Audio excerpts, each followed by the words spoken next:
This man would have no problem dragging me off to a dungeon. And you slide me in a tiny little area where I barely fit. I'm claustrophobic, so it starts to freak me out. My shoulders are big and burly. That's why you're afraid. And why do my hands need to go behind my back? Why do I have to be completely debilitated? They treat me like total crap. I can't look at them in the eyes. I have to look at the floor. And then if I give any kind of resistance and don't give them full dominion over my fingers as they fingerprint me, then what happens next is they slam my head into the wall. That's happened to me once. Every day, 100 emails of people saying, please help me. I got this jackboot thug pig here in Texas. I got a guy in LA. I got a story on camera. He got picked up for not paying traffic ticket. He's now HIV positive. It's not just one or two, and it's not a few bad apples. You have bad apples on this police department. I'm not going to a dungeon because this pig over here and this pig over here want to drag. I mean, look at the terror flag he's wearing. Look at the terror flag he's wearing.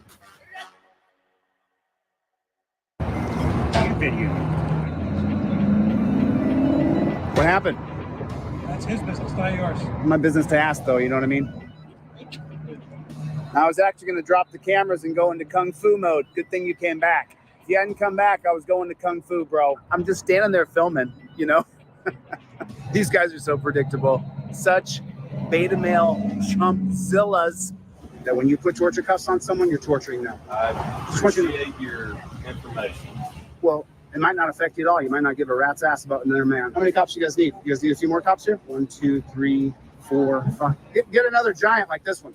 There's no third party to film cops searching your car. I mean, one time after I became known across the country, then the cops didn't put me in torture cuffs quite as tight.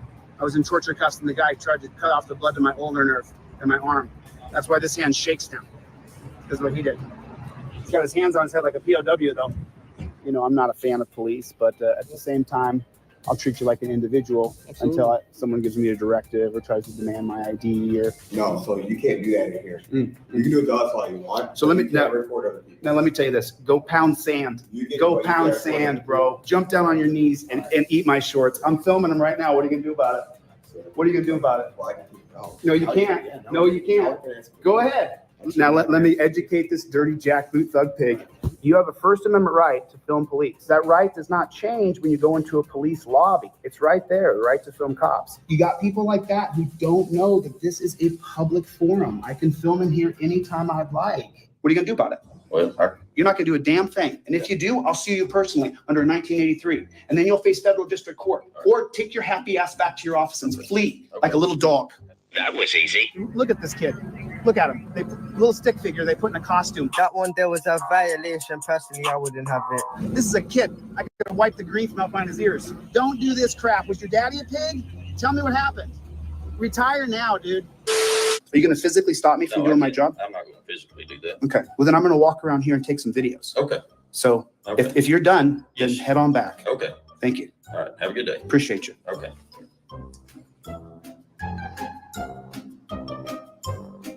So that was a lie. Today I just help with pretty good doing that. Calling or mailing What did he say? My dad was in the police department from 1946 to 1981. He retired as a shift commander. And I'll tell you what, this fire station was built in 1969. And he was here from 69 to 81. He was a shift commander here. And before that, you know where the big city hall is? When he first started, that city hall was built in about 1955. And the old city hall, he was in there. And then after that, what? Is there anybody I could talk to here? Huh? Unless they want to come down to the gym. I don't think you have the facilities for that, big man. Instead of walking around sighing and breathing hard. I don't like where this is going. They're literally colluding together at the front and blocking me from entering. Come on, man. Dude, you better grab me while you got that badge on.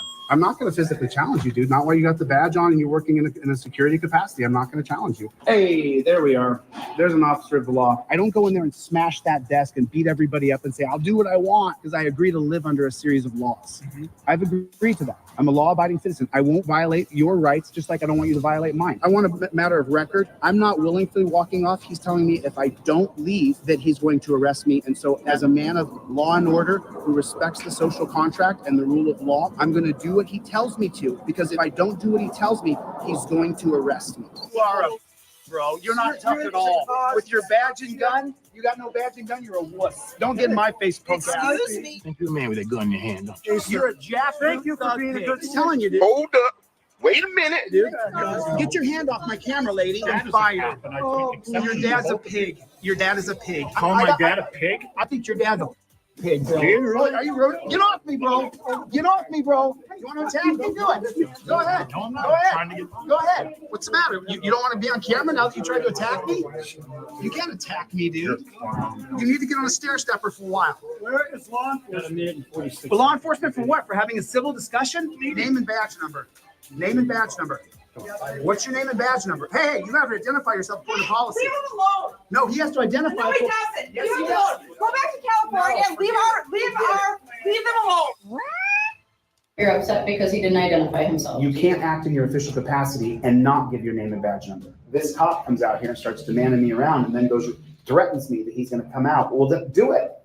Do it. Put me in torture cuffs. Then I get damages. Right now it'll be a declaratory judgment. Sure. He came out and asked me what my name was Dan. I said, I'm not going to tell you my name's Dan or not. And then he said, well, you can't film in here. You're making someone feel uncomfortable. So then I went right over and I put the camera on. The guy said, what are you going to do about it? Got his name on the back here, and you Okay. also have my card with my contact information. We went away from badge numbers because we changed from badge numbers to department Solomon seniority. Aries. Is he a lieutenant, So a that's- captain, a sergeant? What is Solomon? He's a police officer. He's an officer. Yeah, Well, yes, sir. he should not be promoted. You don't get to not identify and act in your official capacity.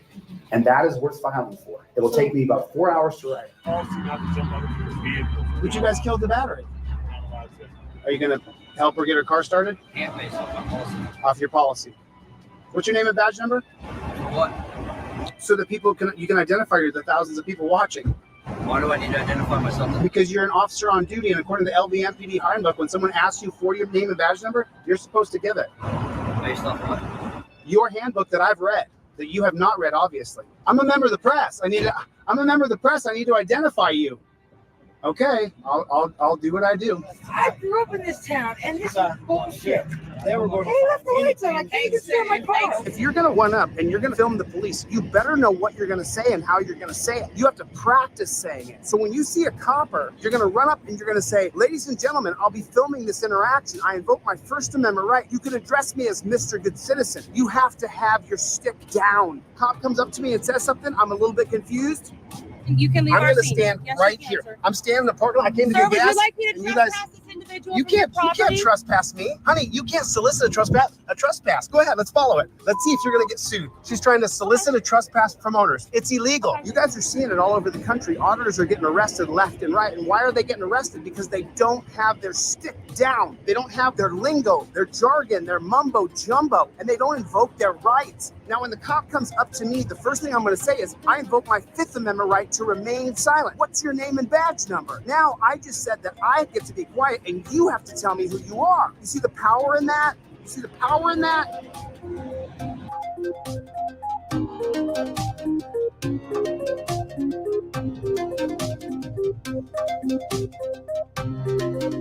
Welcome, everybody, to another rendition of Delete Laws. What's going on out there in the land of the unfree America? How is everybody doing tonight? What is going on? It is Friday night. Do you feel it? Do you feel the Friday night? I have been absolutely slammed. Give me a 5x5 if you can hear me okay. That'd be great. I would appreciate that. Give me a 5x5 if you can hear me okay. That would be absolutely awesome. I would appreciate it so much. Thank you. Oh, Naples, Florida. That's where you're from, huh? Grateful Dabs is here. Knight is here. What is going on? Oh, yeah. Oh, yeah. And we're about to, I'm not going to say anything, but we got something coming up. Just being unfree. Everybody do me a favor. Hit the like button. I know it's Friday night. It's super late on the East Coast. It's 11:45, 11:25, 12:25, 1:30 in the morning on the East Coast. What is up, Playboy? What's up? If you're up this late and you're joining me, thank you. I appreciate it. Listen, we don't stop. I'm just coming on just for a few minutes tonight, just because I know that I'm not going to be able to come on tomorrow. I got a lot of things going on, but I wanted to just say hello and see what was going on out there in the land of the unfree America. Listen, right now I got trifolds down at $12, but I'm going to raise the price back up soon. So if you guys want to get a trifold, for $12. Get them right now because I got to raise the price back up. I don't have a choice. I got no choice. I got to do what I got to do. So I want to show you guys this video. And the thing is that this video right here, this video truly shows what a police state, prison state, death state we are living in. It really, truly shows it. And I wanted to show this to you. I think that this video is about a year old or so. Oh, Mikey, you just got out of the slammer? Oh, no. Are you all right, buddy? Are you all right? So we've got roughly 130 people here across 6 channels. YouTube yesterday suspended Michael Eline for a week, really for no reason. So, you know, I think they're really trying to what is going on, Jim D? How are you, buddy? How is everybody? Florida is the #1 police state. You guys do me a favor. Anthony Serrano says Florida is the #1 police state. Put down in the comment section which state is the biggest police state in the United States of America. Anthony says it's Florida, but can you put down in the comment section which one you think is the biggest police state in the United States? Oh, so that's the other thing. I did start a Patreon account. It's Delete Laws Patreon. I'm showing all the videos. Matter of fact, I've got a bunch of videos going up there on Monday and Tuesday where we cover some really gnarly stuff. But I want you guys to see it.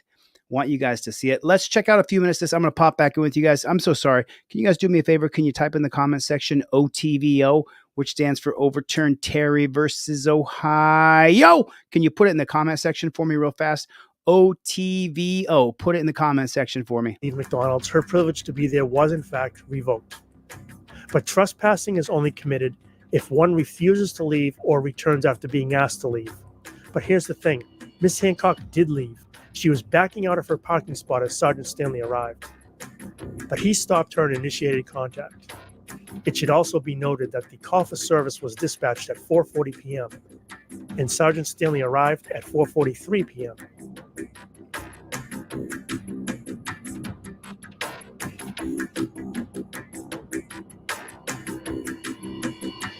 Hi, did you have a bad day inside? No, sir. I went through the drive-thru earlier. Okay. She refused to take my dollar to give me 30 cents after I paid it for extra cheese. Okay. There was a young lady who was very nice, by the way, before I got introduced to this lady in the burgundy. Okay. She asked the lady in the burgundy shirt to remake my sandwich. She comes up to the desk, wanting me to pay her another 30 cents. So 49 plus 30 plus 30. For what when I'm not even getting enough pieces of cheese. You only put one on here when I already paid the 49 cents for the extra piece of cheese. So now you're charging me 60 cents more. So then she got an attitude because I asked her for a refund and called the police because she didn't want to give me back my money. And I told them I'm in a black truck and I'm waiting. Okay. She finally gave me the refund literally 8 seconds before I got in the car and started it up.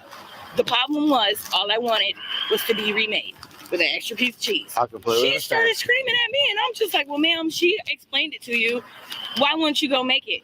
Well, you need to pay me 30 cents. I said, the lady that just came and got the paper already took the 30 cents on top of the 49. Why would I give another 30 cents, which makes it 60 plus 49 cents? So they've made you whole? No. They haven't made you whole? Well, I mean, yeah, she gave me my money back, so I'm going to go somewhere else. But right there. Now, if you are someone who's in authority, you realize this whole dust up right now is over a piece of cheese on a sandwich. The whole fight right now is about a piece of cheese on a sandwich. So if you're the person in charge, if I'm in charge and I pull up and this is about a piece of cheese on a sandwich, then I look at her and I go, you got your money back? She goes, I got my money back. I'm going to go somewhere else. Have a nice day. Sorry you had a bad day today. Sorry there was a dust up here. You can go. There's no damages. There's no victim. There's nothing going on here. Two women, and men can do the same thing. Men can get petty where we have a petty argument over a slice of cheese.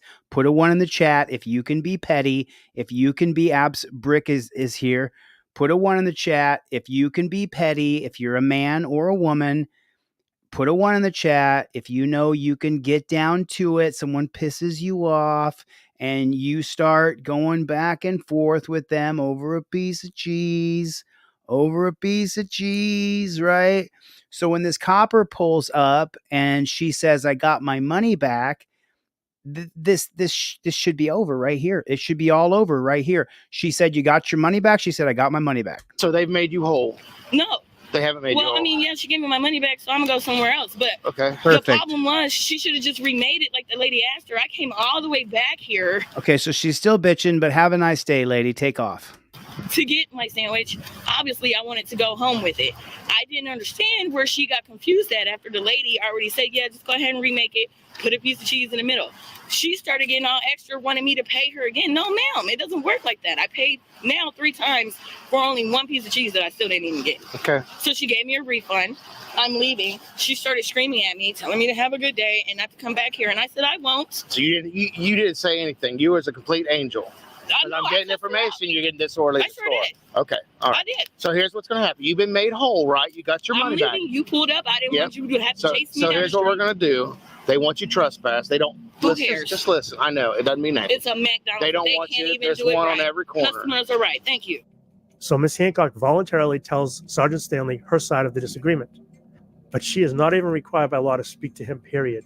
Especially since the only directives he and Officer Zellers are about to give Miss Hancock are related to trespassing.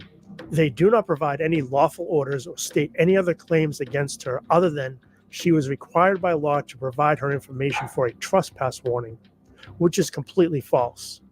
Everything that happens next is completely unlawful. Okay. I won't come back. Does this here. car come back to you? No, it does not. Okay. Can I get a driver's license number or something from you, or name No, and date of 'cause birth? I don't have one. Well, I'm going to issue a trespass notice, and I have to fill out a piece of paper. I can okay? care less. Okay. What you're I gonna just do. need some information. No.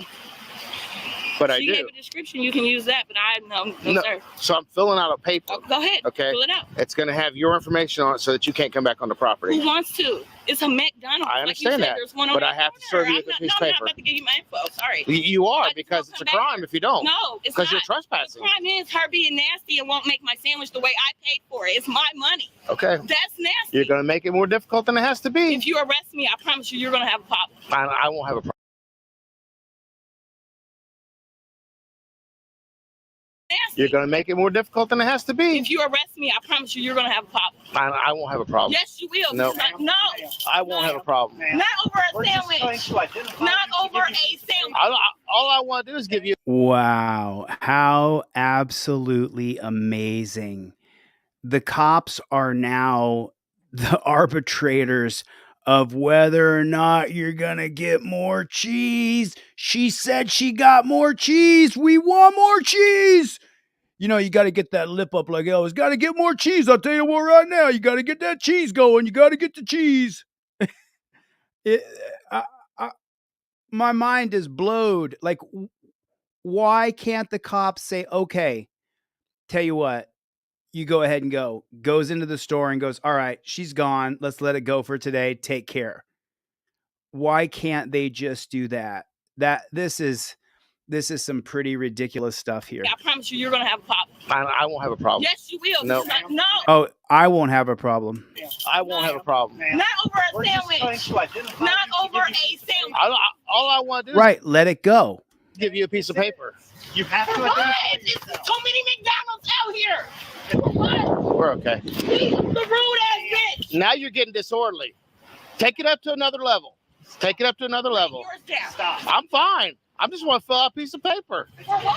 A trespass notice. She refused to Are make. you going to stop and listen? Or are Who's you going going to to go in holler? there and make her remake my If you don't sandwich? stop, Nobody. if you don't stop, you're going to end up going to jail. Stop. Hancock, Hancock, write it down. So Calm down. No, because you're not about to act like No, that over a sandwich stop. she didn't make right. Stop. You don't need to go to jail over this. Exactly. Okay, so That's what calm I'm saying. down. Like over a You're fucking making sandwich. you're making us your enemy.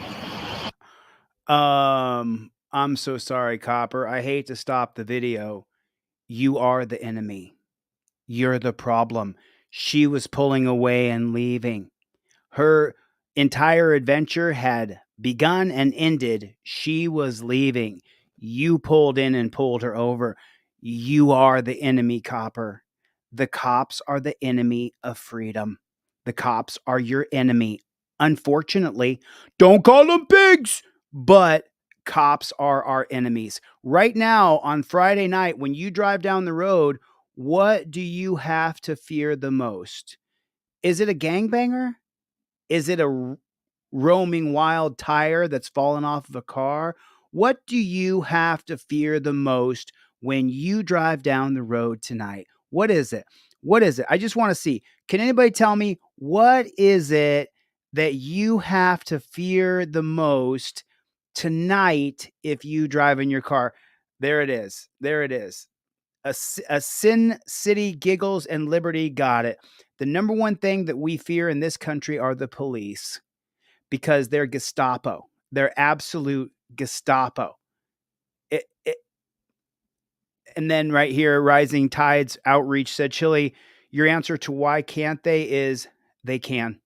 They just won't because the ego of most cops is the most fragile thing on earth. Spot on. Spot on. And then Brian chimed in with this kind of blurb here. The good cop, bad cop question can be disposed of decisively. We need only consider the following. Every cop agreed as part of his job to enforce laws, all of them. Like Jeff Lloyd always says, if there's a law on the books, there's a cop ready to enforce it. Many of the laws are manifestly unjust. They were created for black people, or even cruel or wicked or despotic. Despotism, base word despotic. Therefore, every cop has agreed to enforcer of laws that are manifestly unjust or even cruel and wicked. Charlie, I'm live, buddy. I'm live, Charlie. let me grab Charlie. I'll be back. I'm ready. I gave you my info. No, you didn't. Yes, I did. I said my last name, Hancock, 3616. Damn. Over a fucking burger that she didn't even make right. That I traveled way far. Are you going to listen to me? Miss Hancock, what's your first name? The easiest thing to do is just give us your info. We give you a we give you a piece of paper and you don't come back. Then you're free to leave. I'm trespassed, so I'm not coming back. So we have to serve you with a criminal trespass notice. No, you don't. Yes, by law we do. You just want okay, to then we're going to arrest you. Called. Then we're going to arrest No, you. you're not. Identify. No, you're then not. Identify yourself. No. Yes. For what? Over a sandwich? Stop. She didn't identify herself. Yourself or we'll have to arrest you. Now stop. Over a fucking sandwich? Yes, over a sandwich. So you're making a bad decision. Missing every day though. But you coming for me over a burger? Y'all, it's too much. You're not leaving until you identify yourself. Bruh, if you don't get the... You better calm down. I'm not giving you nothing. I already said it. Okay, you're under arrest. No, I'm not. Oh my God. Turn around and put your hands behind your back. I'm going to chain you up and take you to a cage. I'm going to impound your car, ruin your week, your month, maybe your year. I'm going to ruin you right now because you won't give me your ID when she doesn't have to. She does not have to give ID. She does not have to identify herself. Put your hands behind your back. No, I'm not. You are under arrest for failure to identify. Don't put your hands. Okay, my last name is Hancock. I already told you that. Behind your back. No, I don't want to. Put your hands. She's giving her information, but in his mind, we're past that now. I'm telling you. Okay, I'm saying okay. Put your hands behind your back. You're going to get tased. Okay. Did he just grab her by the neck? Hands Hang on one second. He grabs her by the neck. The first cop, this pig right here, grabbed her by the neck. Now the second pig is going to grab her by the neck. Okay, I'm saying okay. He's grabbing her by the neck. He's grabbing her by... There's my screenshot. There's the screenshot for the thumbnail. He's grabbing her by the neck. He's grabbing her by the neck. Look at that. Oh my God. Oh my God. This is just horrible. He attacks her as he's screaming, put your hands behind your back.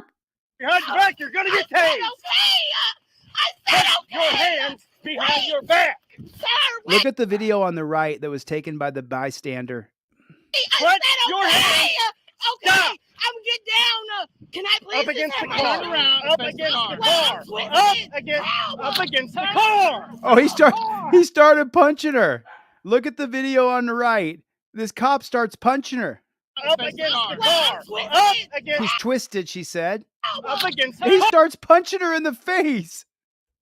He starts punching her in the face. Look at this. Can I please Up against just the have my hand car. around? Can I please I'm twisted up. She's got long socks on. The pavement's wet. You can see the reflection on the wet pavement. Up against the car. Up against Punching the 2, 3. He just got to start punching her. He just got to start punching her. My God. My God.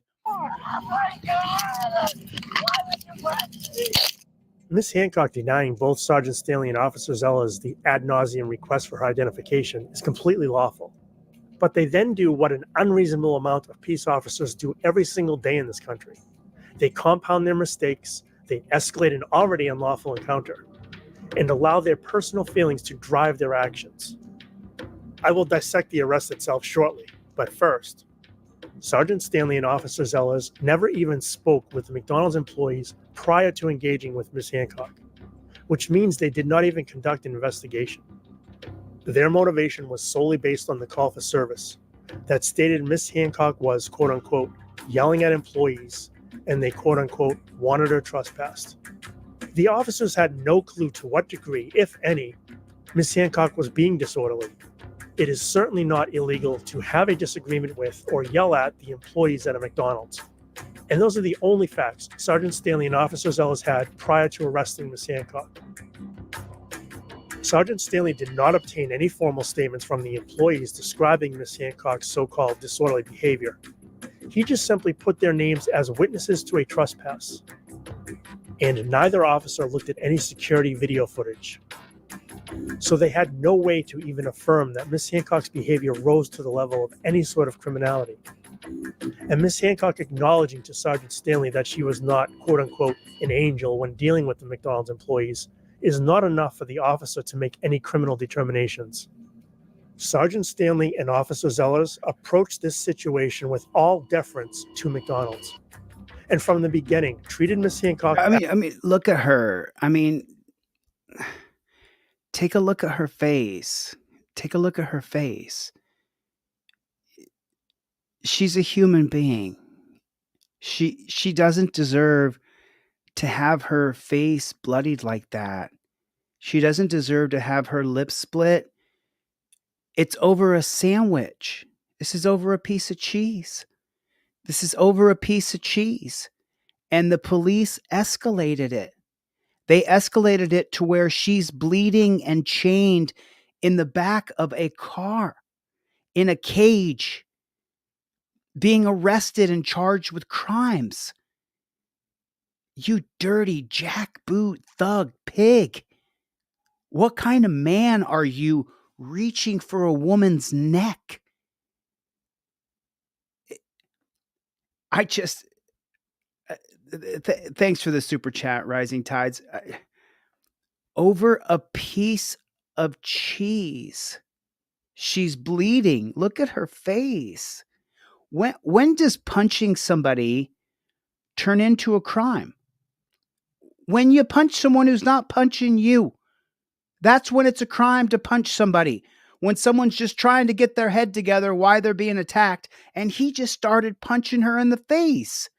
The guy should be charged with assault. It's just so unbelievable to me. As a criminal. That is precisely what is not supposed to happen. Police should always be impartial and execute their duties in accordance with the U.S. and state constitution, as well as state and local laws. This is the exact sentiment to which every peace officer in this country swears an oath to. This video is not an explicit defense of Miss Hancock, and there are no ulterior motives. The narrative is not anti-this or pro-that. The only narrative in this video is that too many law enforcement professionals in this country lack the knowledge and or desire to execute their duties in accordance with the law. Remember when Chief Porter said this? So you think it's odd that he wanted ID for something that doesn't require ID? It does require ID. Okay. What's so that? The officers were out there on a legal criminal trespass complaint, and it does require for that individual that they made contact with them to provide them ID. He was committing a crime.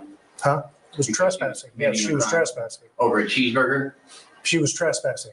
1 minute and 15 seconds later, this is what he says to another journalist.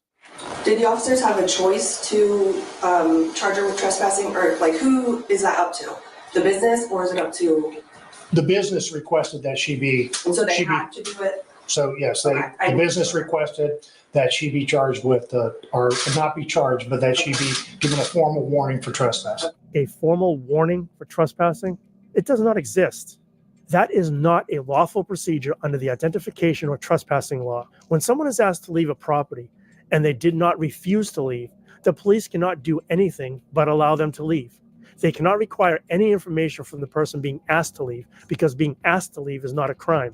Therefore, the Butler Township Police Department is not in compliance with the enforcement of trespass and ID laws, and they are also committing a Fourth Amendment rights violation by requiring identification from someone that did not commit a crime. Chief Porter said 4 times in a row that Miss Hancock was criminally trespassing, but she was never charged with criminal trespassing. She was only charged with failure to ID and resisting arrest. I can only assume she was never charged with trespassing because they know she wasn't trespassing. I wish we could read this. I really can't. I can't read it. I can't see it. Striking or kicking, baton techniques. Here's the deals here. Everybody, here's the deal. And it definitely wasn't because they went easy on her or anything, because moments after the arrest, Sergeant Stanley can be heard on his body-worn camera rattling off the charges with glee to the McDonald's manager and stating, disorderly, you name it, we're going to go with it. Yeah. Or not be charged, but that she be given a formal warning for trespass. Disorderly, we're gonna go whatever we can charge her with. This to me though, right here, I'm gonna come back just a couple minutes here. I'm not sure if Here's the Deal was here when we saw this, but Hands behind your back. No, I'm not. You are under arrest for failure to identify. Don't put your hands. Okay, my last name is Hancock. I already told you that. Behind your back. No, I don't want Put to. your for real. hands. It's Latika. I'm telling you. Okay, I'm saying okay. he grabs her neck. Telling you. Okay, I'm saying okay. This part to me. I mean, this part to me. Are you guys seeing this? Are you seeing this? You had a cheesy problem. I'm going to choke you. Oh, that's not enough? Not enough to choke you? Let me see what else we can do. Back, you're going to get tased. I said Put your hands behind your back. Look.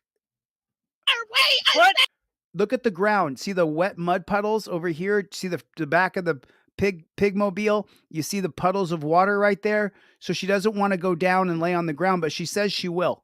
Your hands. Okay. So this to me is the most telling Behind part. your back. Sir, wait. I Put said your okay. hands Okay. down. I'm going to get down, but the ground's wet. She's wearing high socks, wearing like hot shorts here, and they want her to lay on the ground. Can I please? Can I please just? Turn around. Up against the car. I'm twisted up. One person's got one side, one person's got the other side. Up against Punch. the car. Punch. Pigs. Fucking pigs, dude. Warning for trespass. And that includes the paper that they need to. Okay. So what you'll see is one of the documents. Do we have the calls for service on? Okay. We'll bring up the calls for service sheet where the actual. They were not successful in bringing up the call for service report page that I've already showed you, and the camera stays on this screen most of the time the chief is speaking. I will put the call for service page back up again. Business told dispatch that they wanted the person trespassed from the property. And okay, so that is a little easier to read here. Comment now leaving upset over food. She's at the front entrance right now. CP wants her trespass. CP requires a formal trespass form. Wow. No, chief, that is wrong. The fact that a property owner is requesting for someone to leave their property absolutely does not require a trespass form. Has their name filled out on it, and then they're given a formal. And that's done customarily. Wait. Customarily? So that means it's not required by law? Well, I know it's not required by law, but clearly the chief feels as though he can circumvent civil rights with paperwork. And listen to him talking. He can barely form a complete sentence. I'm not sure if he's just a very poor public speaker, or if he is just trying to get the best words he can out of his mouth to make sure that he doesn't actually come off as an ignorant tyrant. Again, the crime of trespassing is not committed unless the person refuses to leave or returns. And no one is required to identify themselves if there was no crime. And because they're out there. Absolutely excellent journalism here. Let's give a shout out real quick to this channel, Forensic for Media. I'm going to subscribe to this person. I'm going to give him a thumbs up, and I'm going to say thank you for the breakdown and just give him a little love. I'm going to put the link for this video in the chat so you guys can get over here and give him a little love too. On a disorderly complaint, which is a violation of the law, it requires them to identify themselves. What?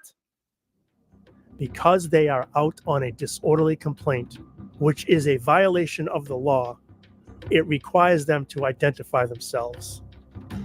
No, Chief, it doesn't. A person is not required to identify themselves because a McDonald's employee told a dispatcher that a customer yelled at them and they want them to leave.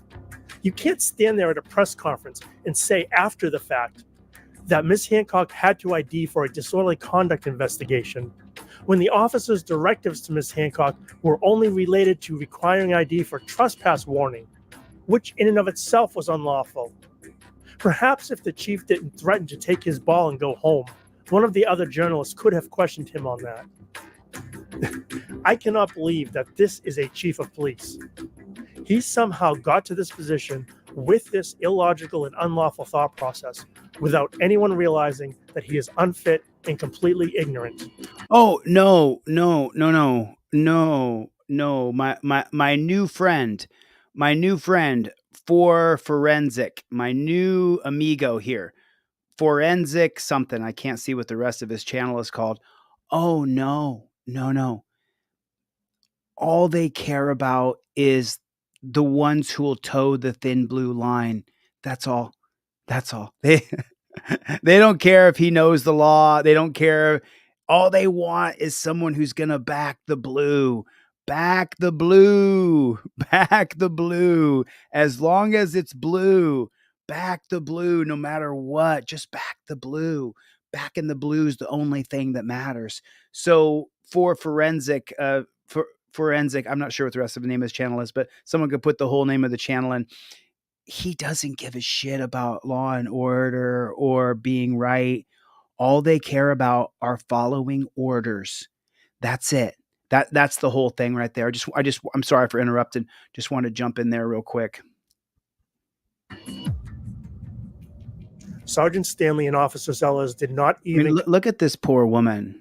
Let me kill the sound real quick. So just take a look here real fast. Now watch her rocking back and forth and bleeding. Look, she's crying. She doesn't want to go to jail, doesn't want her car to be impounded.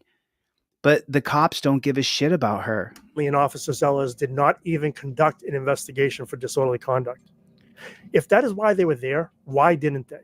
You guys, welcome Rising Tides. Thanks for the super chats and the membership, Rising Tides. And I think it is very strange that Officer Sellers said this to Miss Hancock. Look at me. Look at me. Didn't even do that. Look at me. We're not McDonald's security. Oh, no, you are McDonald's security. And she says you didn't have to punch me. I didn't do anything because they didn't need to punch her. The cop should be charged with assault and battery. Look at me. Didn't even do that. Look at me. We're not McDonald's security. But oh, yes, that is you are. exactly yes, how you they are. behaved. This guy and I are right on the same page. Yes, that's exactly how you behaved. And it appears to be right in line with how the chief responded to this follow-up question to his earlier ignorant statement. So that's not just because the business is requesting it. It is not as simple as she can just leave. The business is asking your department to Correct. Normally, criminally trespasser. Correct. You know, by the chief saying this, he is saying that the criminal determination can be made by the person who calls the police. I probably do not need to tell you how potentially dangerous and demonstrably wrong that is. See, all this nonsense, this goes on every single day all over the country, without exaggeration. People are unlawfully detained, questioned, searched, arrested, and brutalized for nothing. That is why I invested so much time and money into bringing these incidents to your attention. All you have to do is create some simple Google alerts and you will see I am not incorrect. Now let's take a look at the arrest itself. As you already saw, the interaction starts with Sergeant Stanley listening to Miss Hancock's side of the cheese dispute for 2 minutes. And after that, Sergeant Stanley and Officer Zellas mistakenly believe that they already have a lawful reason to require her ID. And when asked, Miss Hancock lawfully refuses to provide her ID. Sergeant Stanley and Officer Zellas request her information ad nauseum for about 2 minutes. And then Officer Zellas initiates the arrest. Okay, you're under arrest. No, I'm not. So Miss Hancock is pulling away and saying no, both of which I'm sure are very typical when arresting just about anyone. She's not making any threatening moves or saying anything threatening. Officer Zellas is not doing anything productive to facilitate the arrest with having only one free hand. He is just haphazardly holding on to her and is not able to effectively initiate any offensive measures. Sergeant Stanley, after missing her left arm, then tries to grab her coat hood. And then Miss Hancock does what can only be called a pick and roll like she was Steph Curry. And it almost seems like because of that, Sergeant Stanley and Officer Zella's next action is fueled by frustration and ego. As Miss Hancock is backing up against the cruiser, waving her hands in surrender, the officers miss an opportunity to de-escalate, and then they overcorrect. First, wow, this is some sick shit. You know, this is sick. By Officer Zellas drawing his taser, and then he and Sergeant Stanley issuing conflicting commands and physical holds. Sergeant Stanley tries to take her to the ground. She's worried about her shoe, and then she thinks they want her on the ground. Then they both finally tell her the same command, but because of the way they are holding her, she cannot turn to do so. And just as she is finished saying as much, Sergeant Stanley punches her in the face 3 times. Up against the car! Up against the car! See, this is where I got a real problem. Police should not be able to punch us. It has to be changed. Anybody get in a fist fight when they were in high school or college or in their 20s? I got in plenty. And the one thing that was always unacceptable was the one who threw the sucker punch or the one who threw the punch when somebody else was holding the person. We didn't respect the sucker punch and we didn't respect getting punched when someone else is holding you. Does everybody agree to that? Does everybody agree the tribe is here? Yeah, we're live right now, Roy. I just jumped on for a little while.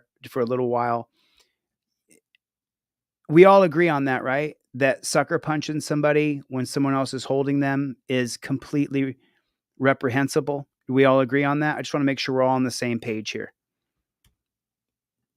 The face 3 times. Up against the car!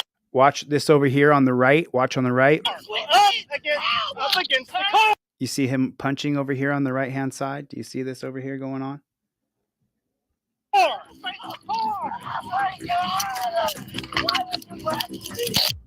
Later on, when Officer Zellas is talking to Miss Hancock in his car, he tells her this. I would much rather just keep physically fighting somebody than tasing them. You don't know how bad tasing is. That's interesting, isn't it? And clearly a lie. So I've already explained that nearly every aspect of this interaction was unlawful. Did everybody hit the like button? Did everybody hit the like button? Just take a second.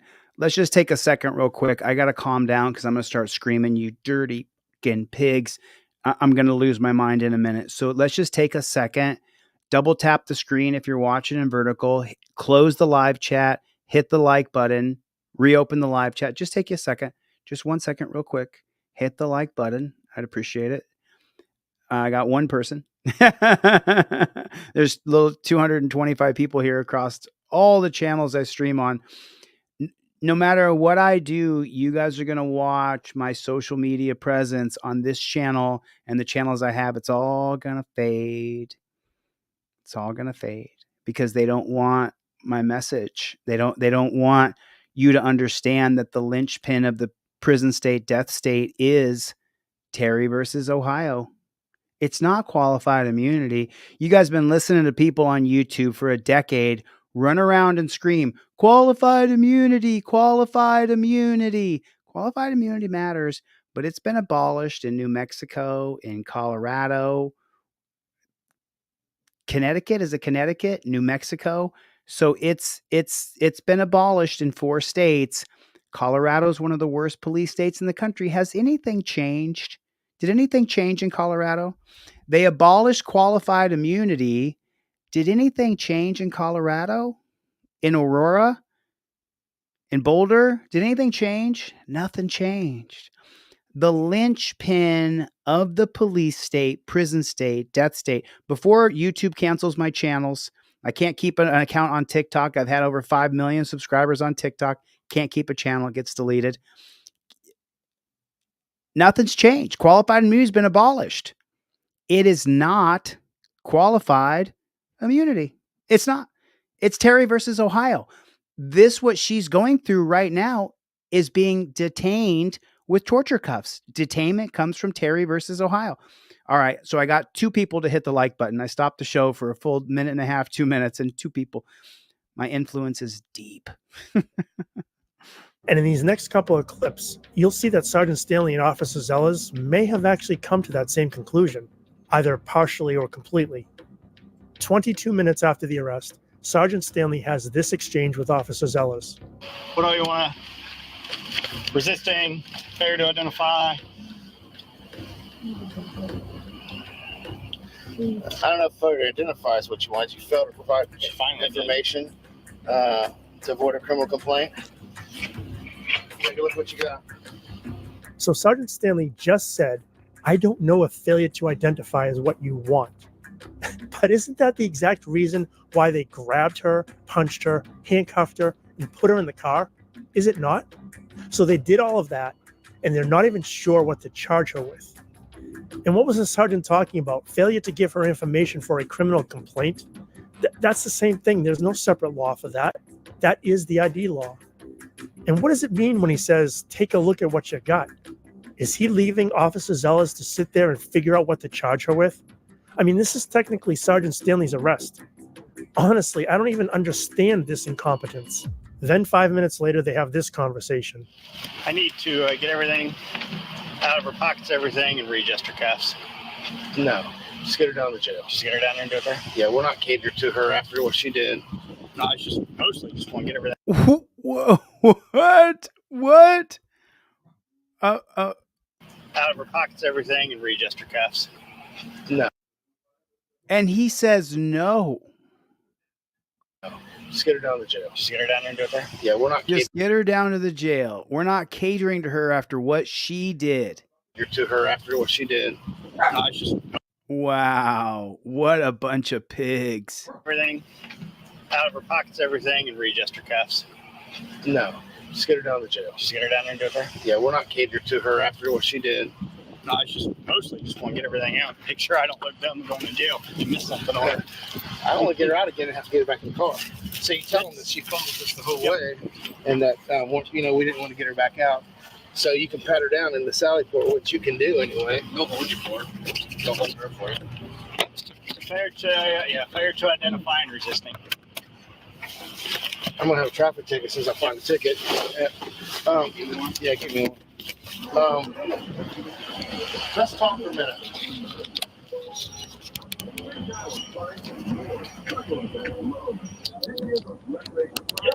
So toward the end of this brief conversation, Officer Zellas tells the sergeant he is going to go with failure to ID and resisting. And as per usual in these situations, they turned off their body-worn cameras so they can discuss the arrest off the record.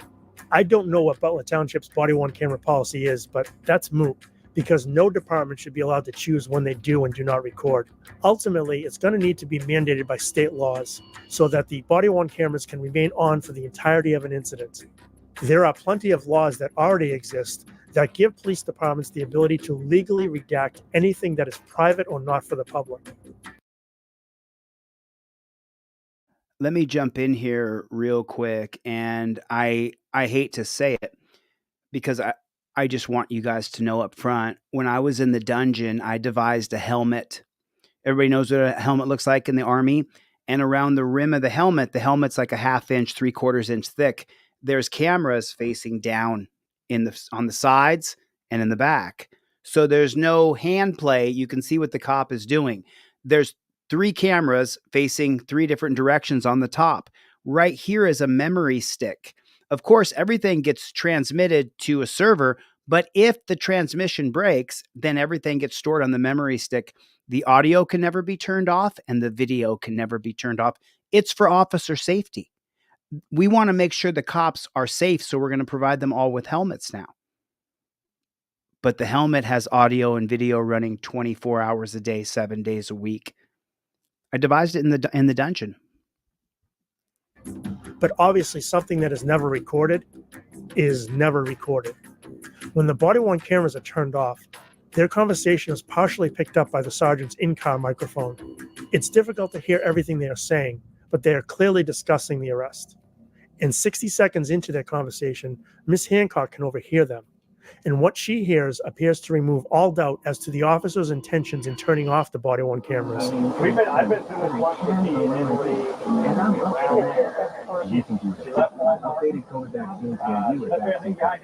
Team DLZ.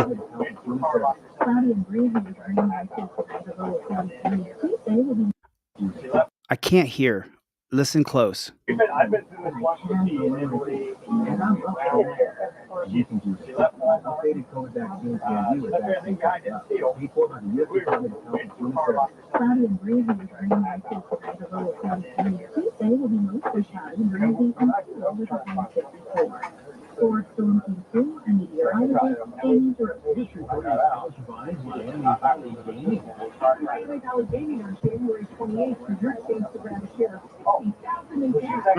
This is just infuriating. The radio is on and they turned off the body-worn camera. What is the point?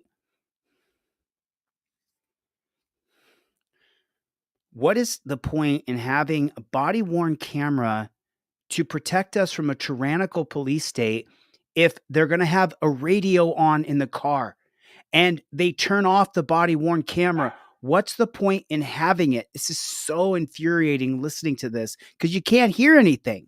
That's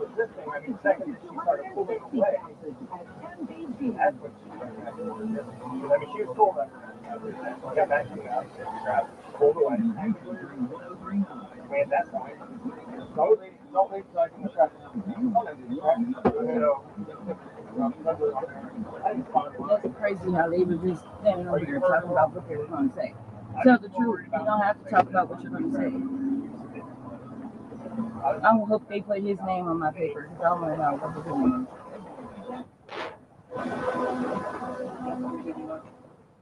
No officer can conduct a perfect arrest every time, and most do not get the scrutiny of a play-by-play. But more important than how this arrest was executed is the mindset behind the officers doing the arresting. This cannot happen anymore. Sergeant Stanley and Officer Zellers have 38 years of experience between them. So for starters, this arrest should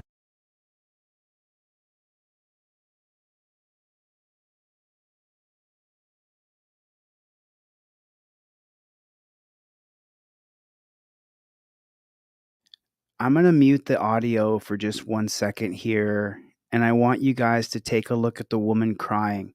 Cope doggy dog. Check out this woman. Look at her face. Look, why did she get a tooth knocked out? Why is she bleeding like that? Why does she have blood on her face? This whole thing was over a piece of cheese. Look, she got her teeth knocked out. Look. Hold on, let me go slow here. Because she had teeth a second ago, and now it looks like her teeth are missing.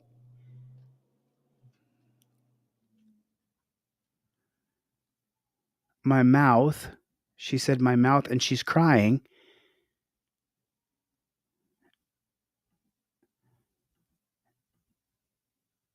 why in the world, why I just cannot. I mean, this is just so unbelievable. Look, she's crying, man. That said, there is no reason why they could not have arrested her by just focusing on providing cohesive verbal commands and using proper control and Oh hold my God, he's pulling on her rotator cuff on her shoulders. techniques instead of miscommunication and sloppy, anger-filled aggression. If they cannot do that with someone like Oh Miss my God. Hancock or the average man or woman without Oh my God. I wonder if her look at the torture cuffs on her wrists. being ego-driven and using excessive force, then they truly Oh God. do not deserve that badge. To me, it is abundantly clear that this is just lazy and impatient policing. The unnecessary and excessive force in this incident is quite blatant. Unnecessary because the arrest was unlawful. Wow. I'm just, who else is pissed off right now? Who else is watching this and is just like beyond the pale of pissed off? You don't pull on someone's shoulders backwards like that. You don't do that to someone. You don't do that to another person. You don't treat human beings that way. It's just. And excessive because the mild resistance exhibited by Miss Hancock did not require the drawing of a taser or punches to the face. There are several incidents from both Sergeant Stanley and Officer Zeller's of conduct unbecoming. From Sergeant Stanley bragging about his use of force to the paramedics at McDonald's, to Officer Zeller's persistent demeaning of Miss Hancock. The majority of these can all be seen in the full incident video. The possibility of a conspiracy to violate rights is going to have to be examined closely by the FBI and the U.S. Attorney General. But based on the incident body-worn camera and in-car video, not only does it appear that the officers needed to discuss this arrest off the record to get their story straight, but the chief's ignorance on display at the press conference can only be a severe lack of knowledge or purposeful misdirection. The malfeasance on display in this incident is very worrisome. The overall manner in which this call for service was executed was, as previously mentioned, as if the Butler Township Police Department was a private security company, or as if the determination of criminal activity was already established either solely by officer intuition or the reporting party, all of which goes against everything law enforcement is supposed to be. And relating to undereducated or willful negligence, I do not even know how to begin characterizing this. How these law enforcement professionals appear to both not know the very laws they are charged with enforcing, and at the same time try and spin the situation to make it look as though they are not wrong, is absolutely perplexing. One can only hope that the proverbial who knew what and when will eventually come to light. As of the date of release for this video, the most recent information on this case is this. In addition to the Ohio Attorney General's Bureau of Criminal Investigation. Oh, there's a shocker. Oh my goodness. There's a shocker. It's in Ohio. I should have known. I mean, it's in Ohio. Of course it's in Ohio. Of course it is. Ohio, in my opinion, is the most fucked up state in America. Missouri, maybe, Louisiana, Arkansas, Ohio. Ohio, to me, is the top garbage police state in America. Not the people. The people of Ohio are awesome. I love the people in Ohio. It's the cops in Ohio. It's the dirty jackboot thug pigs in Ohio. Assisting with this investigation. The FBI and the United States Attorney General have also initiated But what does that mean? We keep on hearing this same old bullshit. In addition, the township has been notified the FBI, in conjunction with the U.S. Attorney General's office, has opened an investigation into the matter. The township will cooperate fully with the investigations because absolutely nothing will happen to the dirty pigs who did this to her. That cop who punched her 3 times should be charged with battery. He should be charged. He should be charged with battery. Plead the Fifth is in the hizzy. What's going on, Plead the Fifth? How you doing? Thanks for coming. Appreciate it. It is just so unbelievable. It is just so unbelievable. Steven, what's going on, buddy? How you doing? Good to see you, man. Thanks for stopping by. I appreciate it. And you wonder why they were getting attacked. I mean, Anthony Serrano says a civil war is coming soon. I hope not. If a civil war happens, then we failed. We have to solve it with words. We have to solve it by changing the policy of police from the top down. I don't. You don't understand. If you've ever had anybody die in your life, it's horrible. Now imagine your neighbor, your cousin, your brother, all these people dying. We don't want to go to a civil war. We really don't. We really don't. Don't get me wrong. I'm upset here, but we really, really don't want to.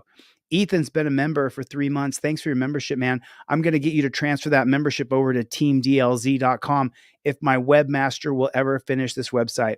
Supposed to be done by this weekend, supposed to be done by last weekend, supposed to be done. But listen, he does so many things for me. I can't possibly bash him.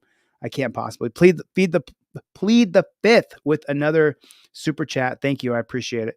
So they don't care because nothing's going to happen to them. With this investigation, Butler Township Police Department has requested the Ohio Attorneys General. Remember, the same state where James Sheets was murdered in Youngstown, and they had BCI, Bureau of Criminal Investigations, the Ohio Super Cops, and they found no wrongdoing, even though we have a still frame video of James Sheets sitting like this, and they said that he had a gun and shot at them. It is just such a load of shit.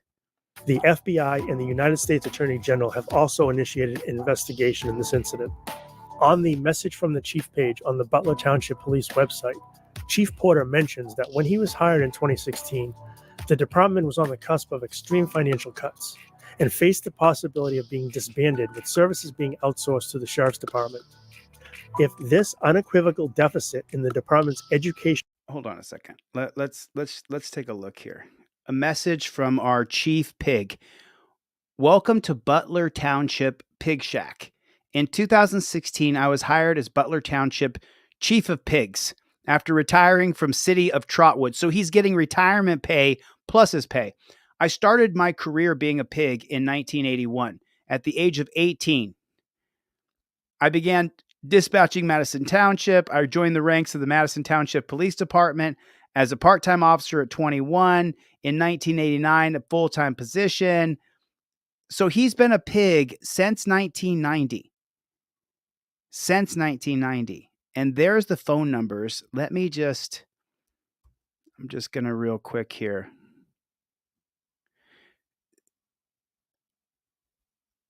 Made it a priority to increase police staffing in an attempt to provide additional coverage for the township. I'm very proud to protect this community. You're the tyrant, bro. Look at this cross-eyed moron. He's the fear, the darkness, the terror. He's the evil. And morals cannot be fixed, then having the sheriff's department take over is quite possibly the best solution. Because with incidents like this that are going to cost the township hundreds of thousands of dollars in lawsuits, it's only going to take a couple of those before the police department once again becomes unsustainable. I will be keeping a close eye on this case and Butler Township Police on the whole. First time I've seen this guy's channel. Let's just take a look here and see what he's got. Videos here. Oh, he's got 4 videos total. He's got 4 videos. Jump on over here. Let him know that I sent you. Tell him DLZ sent you over to say hello. I'm going to put the link for his channel down in the chat here. If you guys want to pop over there and tell him thank you for the service he does. He's doing a good job.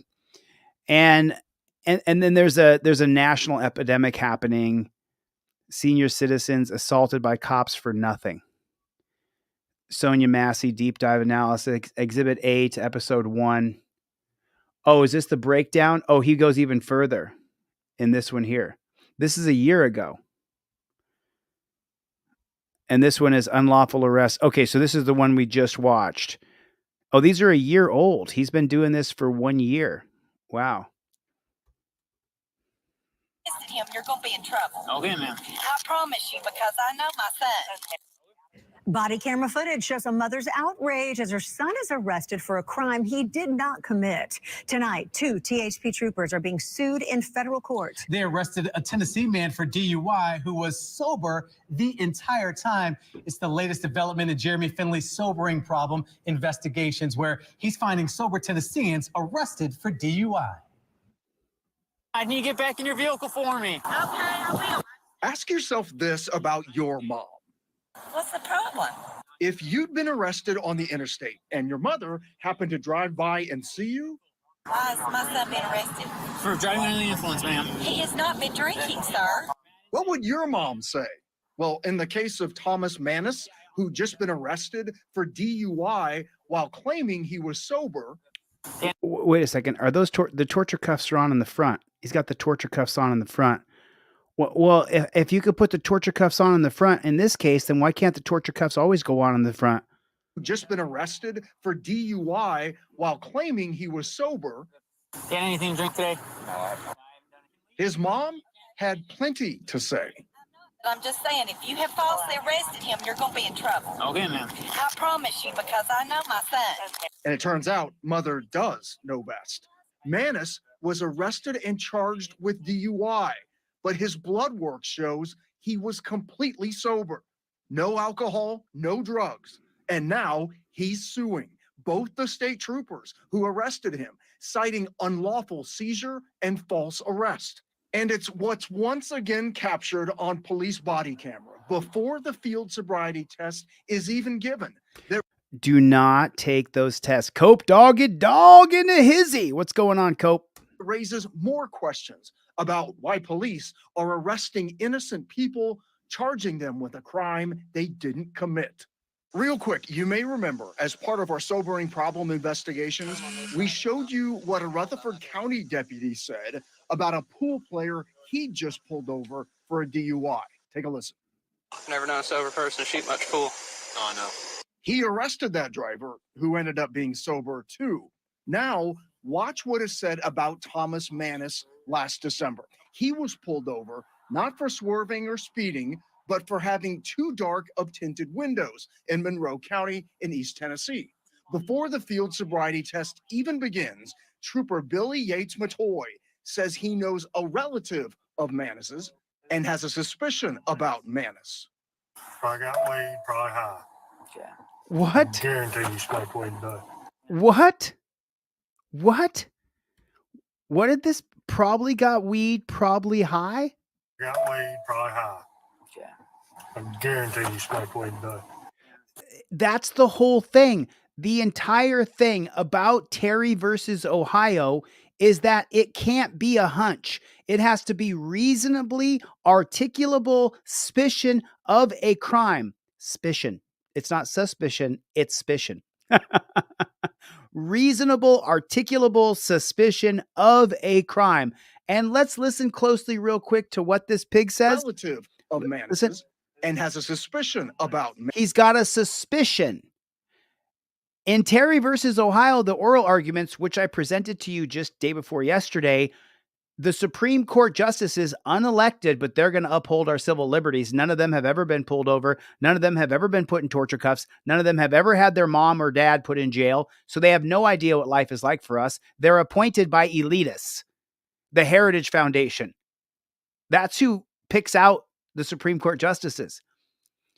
John Roberts has never been pulled over. Regardless, even Terry versus Ohio, the 1967 oral arguments will state it cannot be a hunch. It has to be an articulable suspicion with a single fact of criminality. Not just, oh, I think for sure that this guy's got some weed on him. He must be high. Mannis. Probably got weed, probably high. Yeah. I guarantee you smoke weed today. When was the last time you smoked marijuana? Not anytime soon. I'd say probably about 4 years ago. So if I done a blood test on you right now, nothing's come back in your system. It'd come back clear. It'd come back clear. According to Mannis's lawsuit, he successfully performed each field sobriety test, but still was charged. Am I in custody? Yes, sir. Huh? Yes, sir. Arrested? Yes, sir. For? I don't know what's for driving under the influence. Oh my gosh. Is there any way I can do a breathalyzer and just? We don't do breathalyzers, sir. You can imagine what his mom had to say about that. Did you give him a breathalyzer? Man, we don't do breathalyzers. Did you give him a? Then this is not right. Ma'am? How can you do this? This is Terry versus Ohio come to life, people. You guys don't really. I've been running around for almost 3 years screaming, it's not qualified immunity. It's Terry versus Ohio. Just so you know, DUI checkpoints are from a 1990 case called Sitz versus Michigan State Police, SITZ versus Michigan State Police. Sitz, the jurisprudence of Nazi checkpoints in America, is guess what? Terry versus Ohio. You could not have DUI checkpoints in the United States of America if there wasn't Terry versus Ohio. It's Terry. Let's break something. Let's break something.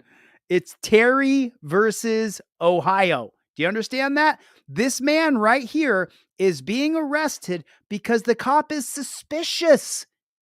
There's no probable cause. And then they changed it later to probable cause to believe. It used to be probable cause supported by oath or affirmation of the victim, specifically targeting the place to be searched or the person or things to be seized. It's not that anymore. Now it's reasonable suspicion. I swear I was reasonably suspicious that he was impaired. And so now they're going to arrest him and impound his car. It all goes back to Terry versus Ohio. And sometimes it's not what you hear or see that says a lot. Because after the field sobriety test, Trooper Schreiner goes behind the car to talk to Trooper Yates Matoy and turns his body cam audio off. Here it is again. 30 seconds. What they talk about, we don't know. And this is God. The Trooper Yates Matoy and turns his body cam audio off. This is the whole problem. This is the whole problem. So if you guys don't know what happened, let me catch you up. Here's what happened.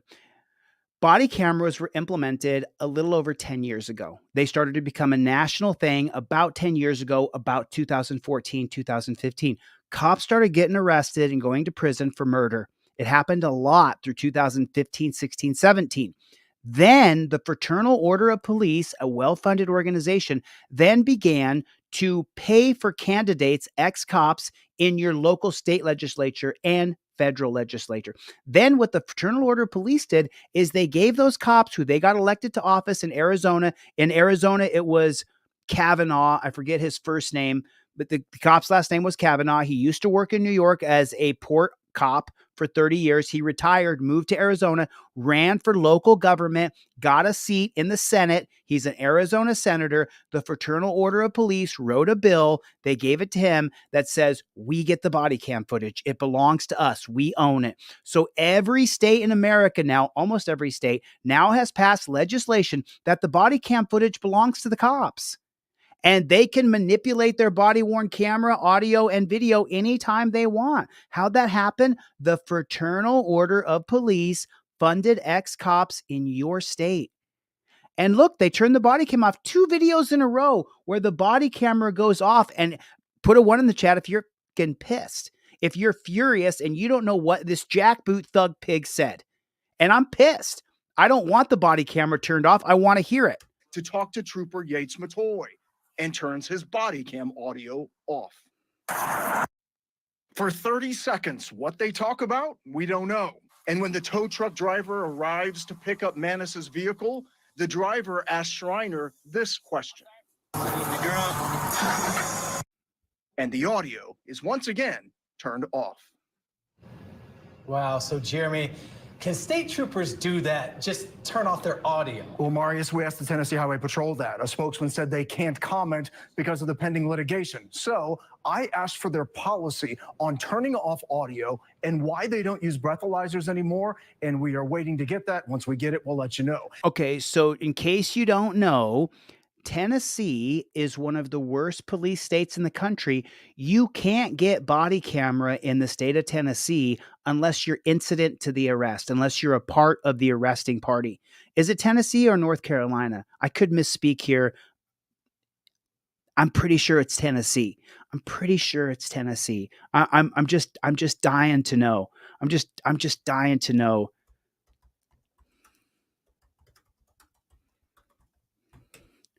I'm just dying to know here.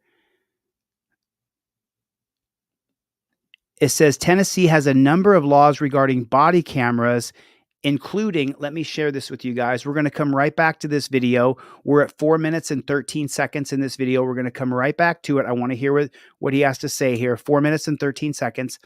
So this says Tennessee has a number of laws regarding body cameras, including body cameras can't be used to gather intelligence based on First Amendment protected speech, religion, or association. They can't be used to record activity unrelated to law enforcement encounters.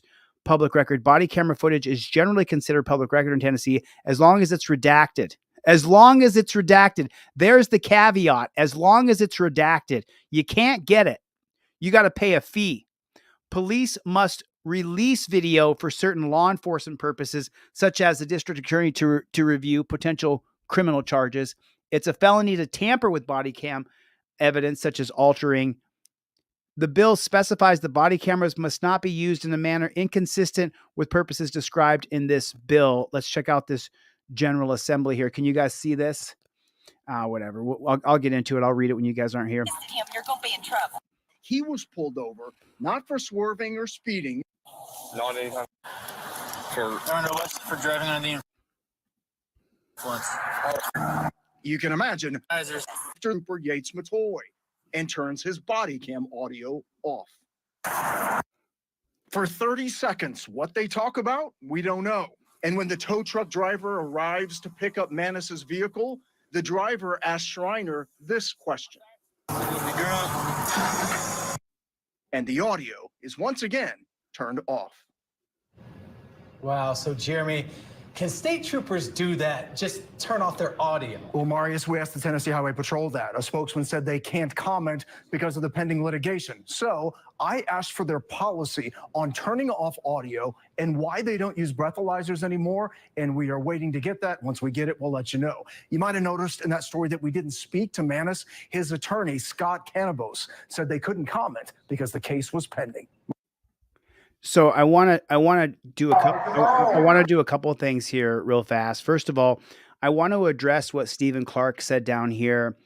So I'm 50 years old. I just turned 50 on September 11th. So that was just 3 weeks ago. Thank you for the birthday wishes. I appreciate it. Anybody else a Virgo? Happy birthday to you too. But I'm 50, meaning I'm a Gen Xer. Went through hundreds of these as a kid growing up in Seattle. I was raised in Alaska. Claimed they smelled Mary and they roughed us up, searched the car and beat up a few friends. How many other people, put a 1 in the chat if you got beat up or roughed up by the cops? 1 for me. 1 for me. The cops beat us up all the time. Physically threw us on the ground, pushed us, punched us, kicked us. It was pretty regular. It was pretty regular. Where the cops used to just beat us up before there was body-worn cameras. The jails and prisons used to be absolute rape centers and murder centers where people got raped and killed all the time, more regularly than ever you could even imagine how normal it was where people were getting raped or killed in prisons or jails. What Stephen Clark said here is so normal through the 90s and early 2000s. Can anybody else relate to what Mr. Clark here said? Because I certainly can. It just unbelievable to me what we're seeing.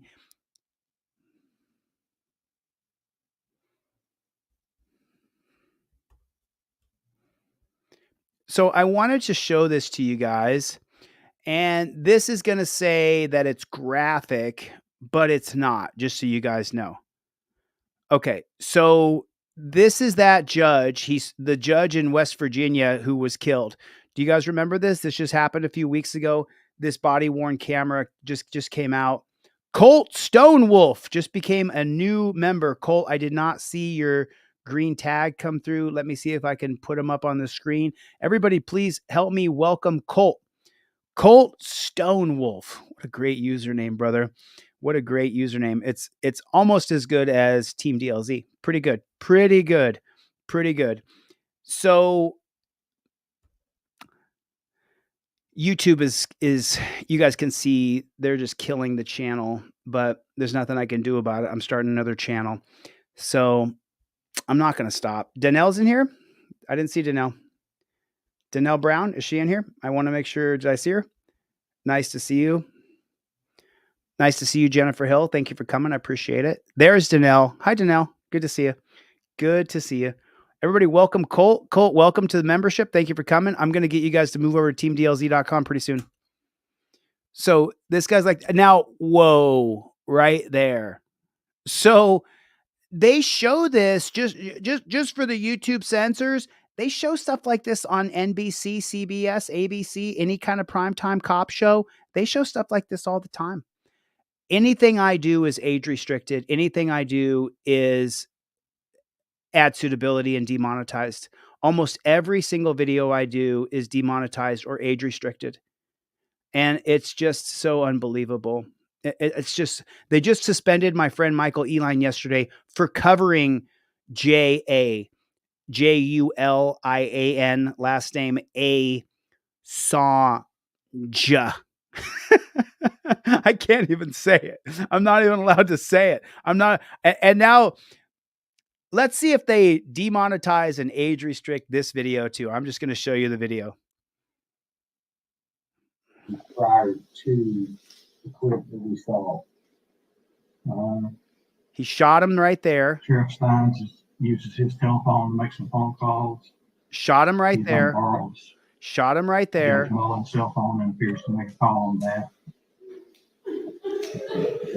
Leans in there to shoot him again.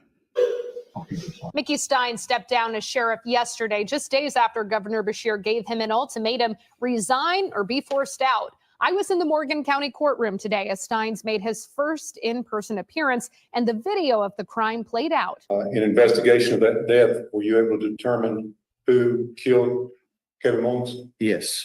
And how were you able to do that? Video surveillance footage. Tense moments in a Morgan County courtroom as surveillance video appeared to show Letcher County Sheriff Mickey Steins gunning down Judge Kevin Mullins on September 19th. The portion of the video used at the preliminary hearing appeared to show Steins walking into the judge's chambers with a gun, Mullins with his hands up, and Steins firing multiple shots. When Mullins retreats behind his desk, Steins appears to follow, firing again. In the courtroom, Steins' family silent on one side, Mullins' family sobbing on the other. During cross-examination, KSP Detective Clayton Stamper testified about an exchange between Steins and Mullins not shown in the footage shared at the hearing. Sheriff Steins uses his telephone to make some phone calls. He then borrows Judge Mullen's cell phone and appears to make a call on that. And that led to what you just saw. Stamper said Sheriff Steins tried to call his daughter from Mullins' phone, and her cell phone number was already in the judge's phone.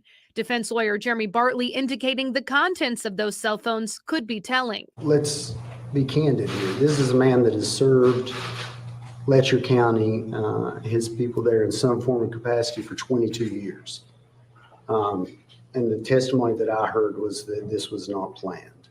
So I don't think it is that far of a stretch to say that whatever happened in the moments that we didn't see today were the precipitating factor. Bartley said he had lingering questions regarding witnesses who heard the gunshots from one room over and a lunch meeting between Mullins and Steins that took place earlier in the day. I left the hearing today with a lot of questions still unanswered myself. We hoped that there may be more light that will be shed on the preceding.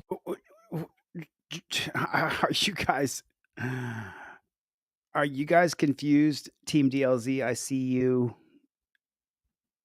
I'm not allowed to say the judge deserved it. Okay. Okay, cool. Cool. Oh, he served. So put a 1 in the chat if you think the judge got what he had coming. I just want to know what people think, because so far in this country, that creep was serving for over 30 years. I don't call it serving. I call it being a parasite. You're not a cop serving your community. You're a cop who's grifting off the people. You're not a judge who served anybody. You served yourself, bud. You served yourself. The criminal injustice industry is only a money racket for them. For them.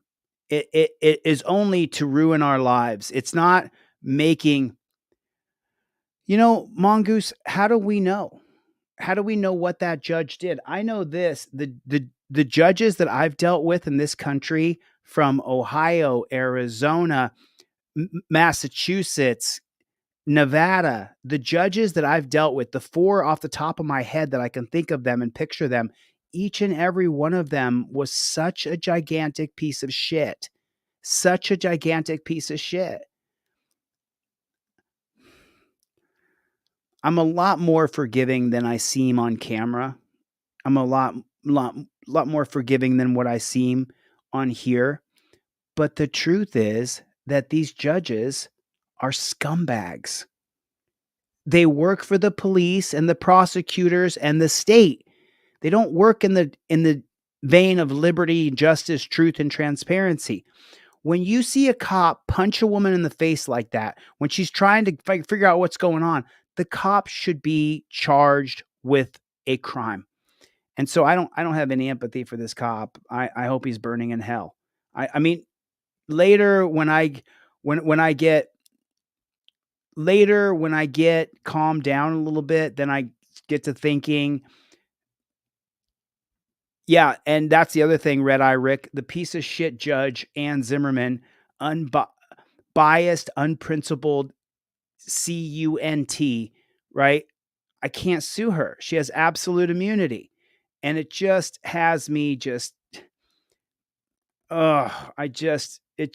no empathy is what Stacy said. I'm totally with you, Stacy. Totally with you. The Commonwealth's case against Steins will now head to a grand jury. The motive still unclear in a case capturing national attention. Yeah. If convicted, Steins could face 20 years to life in prison. The prosecution hasn't indicated if they'll pursue the death penalty. Oh, of course not. Of course not. They're not going to pursue the death penalty for that. Well, maybe they do. Maybe they say that he did it in cold blood, but how do we know? How do we know what this was actually about? Remember, I called that bailiff a pig, and that disgusting of a human being, Zimmerman, put me in jail for months. How do we know he's not her? How do we know? How do we know she's not sucking his? How do we know? How do we know? How do we know? We don't. How do we know why that cop killed that judge? We don't know why. What could that judge have been doing? Could the judge have been a patter ass? Could that be a possibility? It's just I don't have any empathy for these pigs. I don't have any empathy for them at all whatsoever. I don't have any empathy for the judges. They don't care about us one bit. I was in jail. They didn't give a shit about me. And I haven't started my media blitz on Ann Zimmerman yet. I'm going to wait till she retires in January. Ann's not going to be able to go anywhere without me letting the public know in the area that they have a disgusting. I got to be really careful. What I say. Zimmerman is a piece of shit. And when the ultimate happens and she goes on to meet her maker, I hope she burns in hell forever. I hope the devil sticks a pitchfork up her ass. I can't stand that. I can't stand her. Cannot stand her.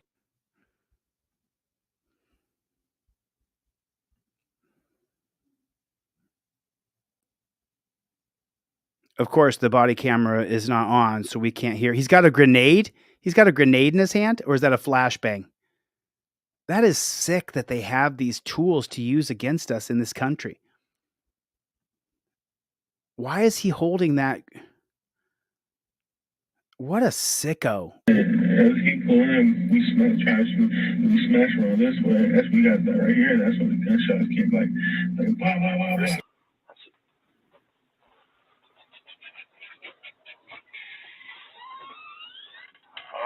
Do you go by or you go by?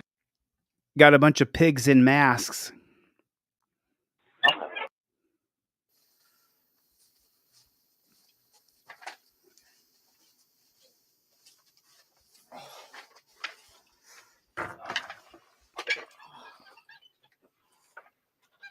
All right.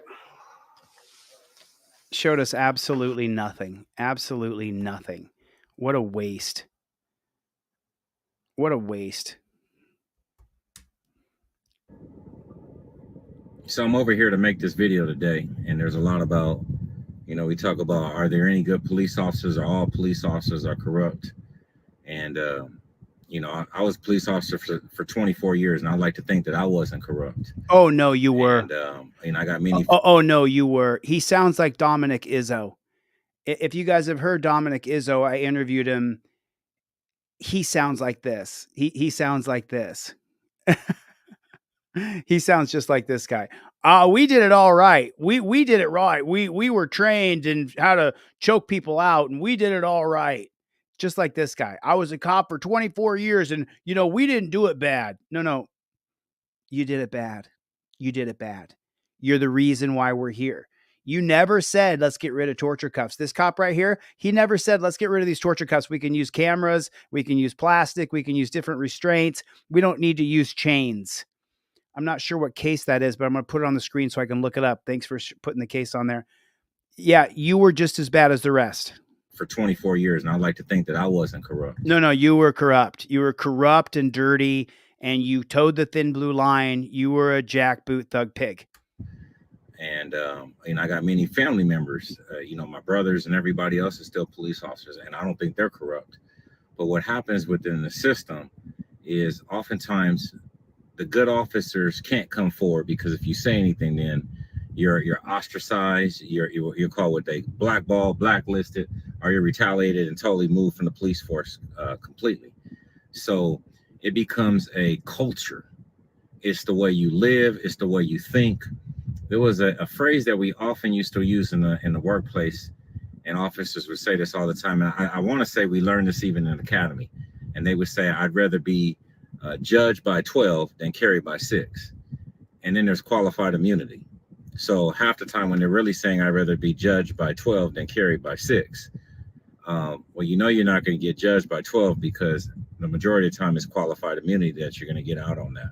So it's not just qualified immunity. It's other associations and groups and ways that they will pay your bill, because there's no qualified immunity in Colorado or New Mexico, and it's no better. There is no real recourse. And then as far as, when they say carried by 6, you start to get this mentality or this understanding like you're at freaking war with the public. But we're public servants. We're not at war with the public. But that's what is being breeded. That is what is being raised. That is exactly what you could see is taking place with the American police force today. Well, yeah, but let's not forget, you were a part of that, bud. You were right in the thick of it. You put on your bulletproof vest and your helmet and your Punisher logo on your shoulder, and you carried the magazines on your vest, and then you had the torture cuffs right out front. You were right in it, bro, all the way before you got fired. And now you're the good cop who wasn't the bad cop, but man, you were all in it until you got fired. And now you're going to speak out, right? Now you're going to say how you did it right. I wasn't one of those guys. Look at the culture that was created. You were a part of that culture for over 2 decades, you jackboot thug pig. You were a part of the culture. You led in that culture. But now, since you got fired, now they are all bad. You're just the good one speaking out now. Okay. That is exactly what you could see is taking place with the American police force today. One thing I could say, when I started with LAX, we had almost no shotguns in the field. It was a lot different. We didn't have a lot of ballistic shields. We didn't have a lot of firepower. And that was in 2000. When you fast forward to when I left there in 2022, every single car had a shotgun in it. Many of them had AR-15s. now we're wearing the same thing that I was wearing. I was in the United States Air Force, and I'm wearing my BDUs when I was over in Kuwait. And I found myself many, many years later working the streets of Los Angeles, dressed the exact same way, feeling the exact same way, same boots, same uniform. So it just totally became militarized. And then when you get into this, Okay, but wait a second. Wait, hold on a second. many of them had AR-15s. You know, now we're wearing the same thing that I was wearing. I was in the United States Air Force, and I'm wearing my BDUs when I was over in Kuwait. Okay, but now you're saying something. Now, why didn't you say something the moment you put those BDUs on? Why didn't you say we're a domestic peacekeeping force in these United States of America? I'm not wearing BDUs. Why didn't you say it then? Oh, now you're a good cop. Now you're speaking out against the system. Now you're good. Now BDUs are bad. Now wearing the army boots, carrying a bayonet, grenades, whatever you think. Now it's bad because you got fired. But before, it was perfectly fine. Let's listen to what else he says here. And I found myself many, many years later working the streets of Los Angeles, dressed the exact same way. Why didn't you say something then, Mr. Good Cop? Why didn't you say something then? Word wars, whatever it is. Okay. 8 days ago in this video, I share my personal experience as an ex-police officer and discuss the culture within law enforcement. So why didn't you speak out that it shouldn't be called law enforcement? You should be called peace officers, where many officers are afraid to speak up. I guess that would have been you, bud? Guess that would have been you.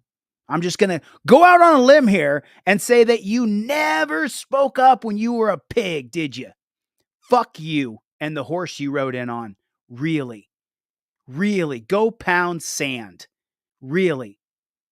Really, bro? Let's keep reading. Let's read a little bit more here. While corruption exists, not all police officers are corrupt, because he wasn't, right? And many are trapped in a system, but you never tried to get out of it until you got fired. That discourages transparency. Well, where's the secret camera that you kept so you could hold them accountable? I'll dive into the challenges officers face. Oh, dive into the challenges that officers face. You mean when you got fired? When they try to do the right thing. But the funny part is, my piggy little friend, you never tried to do the right thing when you were a member of the police department. You only want to do the right thing now because you don't have the blue team to fall back on anymore. I've seen this video. Really, I already said it. F you, bro. You can sell that shit to someone else, because I'm not buying it. I'm not buying it. And thanks for nothing. Thanks for nothing. Thanks for doing absolutely nothing when you knew wearing BDUs and army boots and carrying grenades and bayonets and shotguns and AR-15s. You knew it was bullshit then, but you didn't say anything till you got fired. You, bro. Really, really, really, really. You piece of work, bro. You are a piece of work. You are Word Wars 101. Now you're defund the police? Now you're a whistleblower? Now you're police culture? Now you are? Now you're all those things? But you weren't when you were a little pig. Little pig, let me come in. Not by the hair of my chinny chin chin. You weren't gonna budge. That door wasn't gonna open one bit when you were a pig. You didn't give a shit about us. But now that you got fired, man, police culture is out of control. Man, I can't believe what's going on in the pig culture. Now you're the good guy. Okay. But didn't you get fired? You did, right? I'm pretty sure that you did, bro. Pretty sure you got fired. I'm pretty sure you did. Feeling the exact same way, same boots, same uniform. So you never said anything then, did you? Just totally became militarized. But you never said, I don't want to dress up like an army guy in America. You never did that when you were a pig. And then when you get into this environment, what I find is not about following the law. They could give a goddamn about the law. They don't care about the law. They care about following orders. So it doesn't matter what the law is. In fact, we're taught not to even think about what the law is. We're taught just to follow orders. Isn't that what I just said earlier tonight? Maybe it's because I saw this guy's video yesterday or whatever. Didn't I say they don't care about us? They don't care about the rule of law. They just care about following orders. Maybe this was echoing in my head. But when you were a pig, did you say, wait a minute, I signed up to swore an oath to the Constitution to protect and defend the rights of individual Americans in this country. You didn't say a fucking word. I'm incensed. I gotta calm down here. And then so when you think, it becomes a problem. And one of the interesting tests that I had to take when I came into the police department back in 2000 was what they call the MMPI. And this is a psychological test where they asked maybe about a couple thousand questions regarding various things. Do you hear voices? Do you see people? And it's under the guise that they're looking to see if somebody has a psychological condition. I passed it the first time. I didn't have an issue, but then I knew some other people that didn't pass it. And one interesting thing that I heard from these individuals when they didn't pass the test, they were advised by the psychologist to don't think about the answer, just answer the first thing that comes to mind. So that's really important. So in order to pass the test, they said, don't think, just do the first thing that comes to mind. Well, that always became, and I used to operate like that as a police officer. I would just say, somebody give me an order and I say, go. But then as I got longer into this, I start to actually read the law and ask questions. I didn't always just accept that. I would start to ask questions. And instead everybody else is just go, and they're already going on like, hey, Sarge, Chief, whatever. Look what this says. This isn't what the law says. That is not what they want in the police department. So that's why you don't have many good cops left, because it's impossible almost to have a good cop, because if you say something, I'm telling you, they will blackball you or you won't be promoted. You think they're going to promote somebody else? Each time you get a promotion, sometimes it can be up to $30,000 to $40,000. You think somebody, they want to get that position. So they don't want to make anybody think that they're rocking the boat. So then that person rises and rises through the department and he never opens his mouth. You know how many people I started off with in the department that say they know exactly what I'm saying is 100% right, but they just fall in orders because they want to get that next paycheck. So that's what happens. Out of our entire department, we knew the department was utilizing fraudulent forms to implement the COVID-19 certain rules against the vaccinated individuals, not the entire COVID-19 ordinance, because some of it was passed through the legislative process, but many things were not passed through the legislative process, and they were violating the employees' rights, my coworkers' rights. And these individuals would come to me and knew 100% what was going on, and I would explain it to them. But how many of them stood up? Out of a department, we had 500 officers and maybe about 200 sergeants, so maybe 700 or 800 people. And out of all those individuals, I knew of 4 that actually put their name to something. No, three other ones plus myself that actually put their name to something and would actually file a complaint or do whatever else that was required. So out of that many, 700, and we got 4. So that's why it appears there's no good police officers, because they're all going along with that system. Oh, I'm so sorry. I'm so sorry, bro. I'm so sorry, Piggy. I'm so sorry. So let me get it straight here. 4.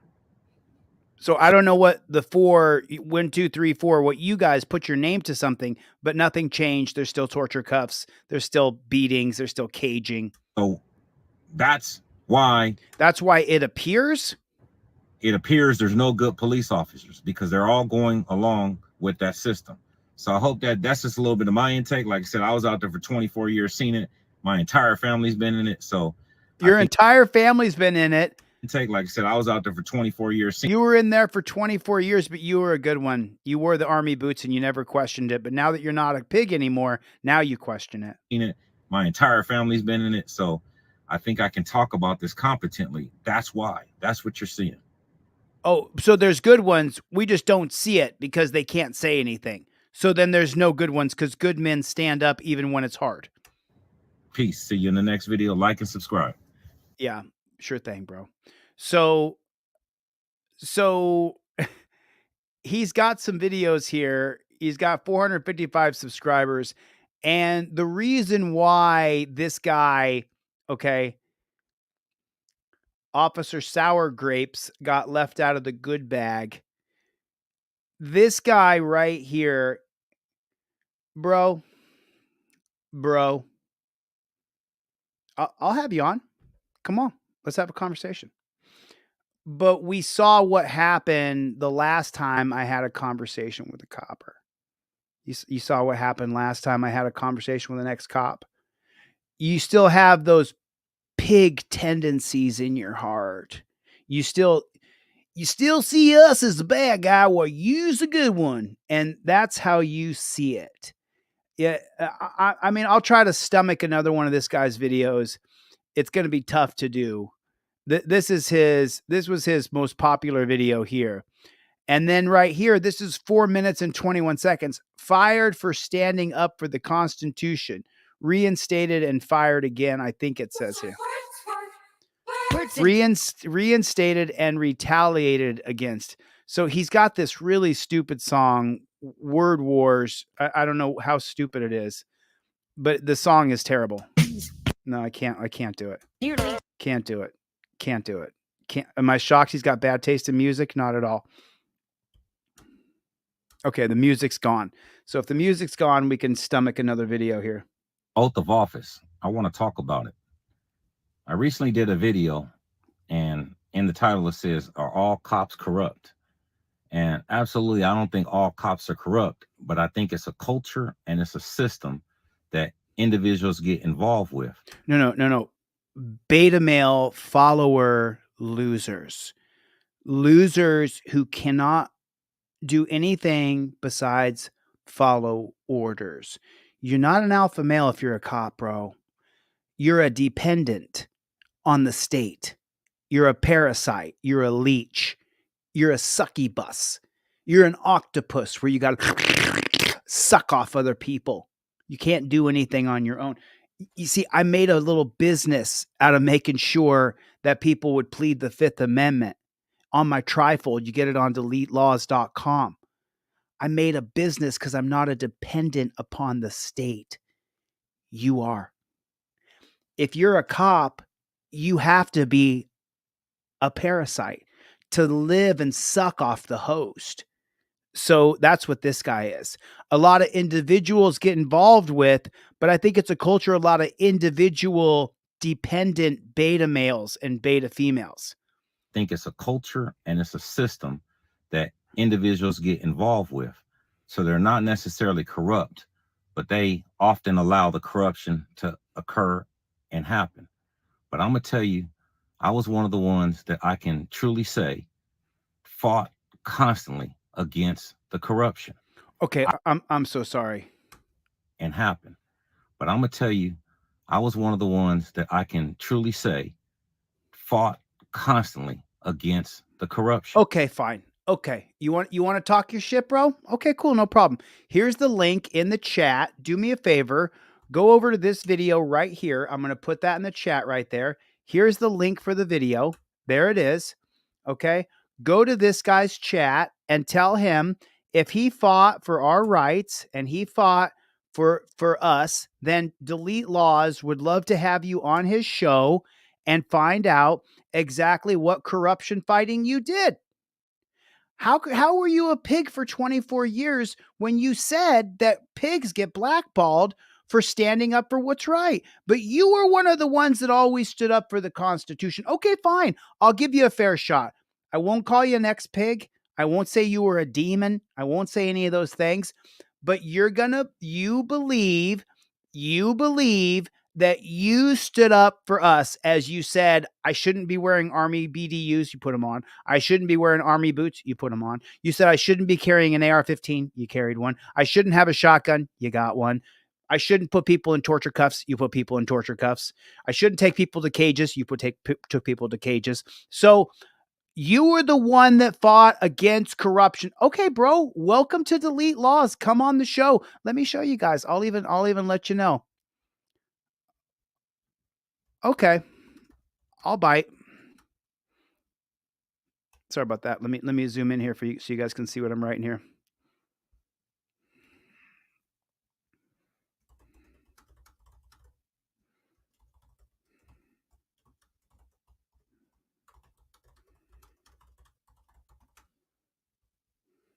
Sorry about that. I made the screen a little bit big.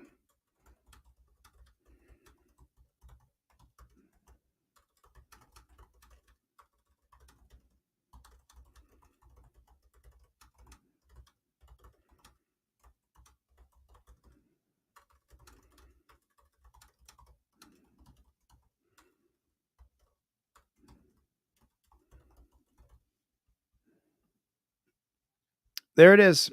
Let's see. I didn't know always about the Constitution. I didn't even understand it. I can admit. I started in 2000, and when I first became awoke to the Constitution was in 2008, and I went to a special seminar, and it opened my eyes. And then from that point in time, once I figured it out and learned it and did my research, I utilized my position within the department to reach the officers that I could. So what happened was from 2004 to 2016, I was on the union on the board of directors. So I used to represent officers when they had internal affairs or they had issues within the department. I acted as a representative for them. So within that time frame, I moved up to the treasurer of the union. So from 2011 to 2012, I was the treasurer. And then at that point in time, the union, we put out a magazine to the officers. And in there, I wrote an article to the officers talking about their oath of office and the importance of it. Here's the article. There in the article, it's entitled Oath of Office. Okay, and it says every police officer in this country takes an oath of office to uphold and defend the Constitution of the United States. This means each officer has a fiduciary responsibility to the public and the LAXPD to understand and protect the Constitution. Recently, I took a survey and asked the questions to multiple LAXPD officers and sheriffs. And to my surprise, not one had ever read the Constitution. I then posed another question to those individuals. How can one defend and protect something they have never read? The majority of responses I received were that the Constitution is outdated and does not apply to the laws today. In the middle of the article, what does he say here? And protect something they have never read. The majority of responses I received were that the Constitution is outdated. The majority of the responses that I received took a survey and asked the question to multiple LAXPD pigs, and to not my surprise, not one had read the Constitution. I then posed another question to those individuals. How can one defend and protect something they never read? The majority response we received was that the Constitution is outdated and does not apply to the laws today. After 11 years of being a pig, I must also admit that I had never read the Constitution until this summer. After reading all 7 articles and 27 amendments of the Constitution, it changed my understanding of how I interact with the public. The Constitution is a contract with the people and the government. So the Constitution is what you call the rule of law. It gives the guidelines of how we interact with the public. Article 6, Clause 2 states, this Constitution and the laws of the United States, which shall be made in pursuant thereof, all treaties made of which may be made under the authority of the United States shall be the supreme law of the land. And the judges in every state shall be bound. Oh, and the judges in every state are disgusting. Anything the Constitution or laws of any state to the contrary notwithstanding, in layman's term, this simply means if a statute, statute, ordinance, code, or rule is in conflict with the Constitution, it has no standing in law. There is a large movement in this country, and the citizens demanding the officers uphold their oath to the office. There's a good chance that you may get challenged on the various points of the Constitution, and we need to be prepared with knowledge and understanding. I encourage each officer to obtain a copy of the Constitution and Bill of Rights and read them over until you fully understand the information. Failure to understand these principles could lead to a civil or criminal liability against yourself or the department. So is that him, Rodney Ruzon? So let's do a little research on this. His name is Rodney Ruzon. Rodney, that's him. That's his name, Rodney Ruzon, LAXPD. LAX cop. And does not apply to the laws today. In the middle of the article, you can see it says, I encourage each officer to obtain a copy of the Constitution and Bill of Rights and read them over and over until you fully understand the information. Now, this was written in 2011. I wrote this article. Now, after writing this article, it took 6 months and I was terminated from my employment. Right now, this is my second termination in 2024 in my career. In 2012, I was also terminated for a whole different incident. And I had to represent myself, and I got reinstated with absolutely no discipline because it was a bogus case the department had brought against me. But it just showed they framed me. It shows the veracity that they have to go through, or what they'll go to get rid of you when you start talking about the Constitution and waking the other officers up. So I did my part. I did everything that I could, but you always knew that if I fought for what's right, I would lose my job. But I was willing to go the highest cost because this is how important I believe the Constitution is. It only took 24 years for him to get there. 24 years later, now he's all in. And this is how important I think it is just for our own protection. Because if you don't have the Constitution, it's a wrap. That's what this country is made on. You know, so let me jump in a little bit here, bro. Rodney, let me help out a little bit, okay? So there were several steps here, but the Constitution was ratified in 1789. Then you had James Madison, who was previously a Federalist, who then moved over to the side to be on with Thomas Jefferson, because before Madison was on the same side as Monroe. Monroe, Washington, Adams, John Adams, these are some of the founding fathers. And so these guys, George Washington, John Adams, Monroe, you guys have all heard of Hamilton, and James Madison were all on the side of a Federalist system that gave the feds more power than the states. Then James Madison in 1789, after the Constitution was ratified, then he joined with Patrick Henry and said, no, we cannot move forward until there's a Bill of Rights inserted. So then in 1791, the Bill of Rights got inserted. There were 12 amendments. They knocked them down to 10. And matter of fact, the 27th Amendment, that 27th Amendment, that doesn't, it was ratified in 1993 by Bill Clinton, which gave the Congress the right to give themselves a raise in the next session. But that was originally written in 1790. So then after that, was it 1992? Was that right? I could be mistaken, because you're going to have, anyway, so I don't want to get too distracted. So then the entire thing, our whole focus back in 1791 was that we have these Bill of Rights. And that's what you're standing up for. You're not standing up for the Constitution. The Constitution is an inherently racist document that was created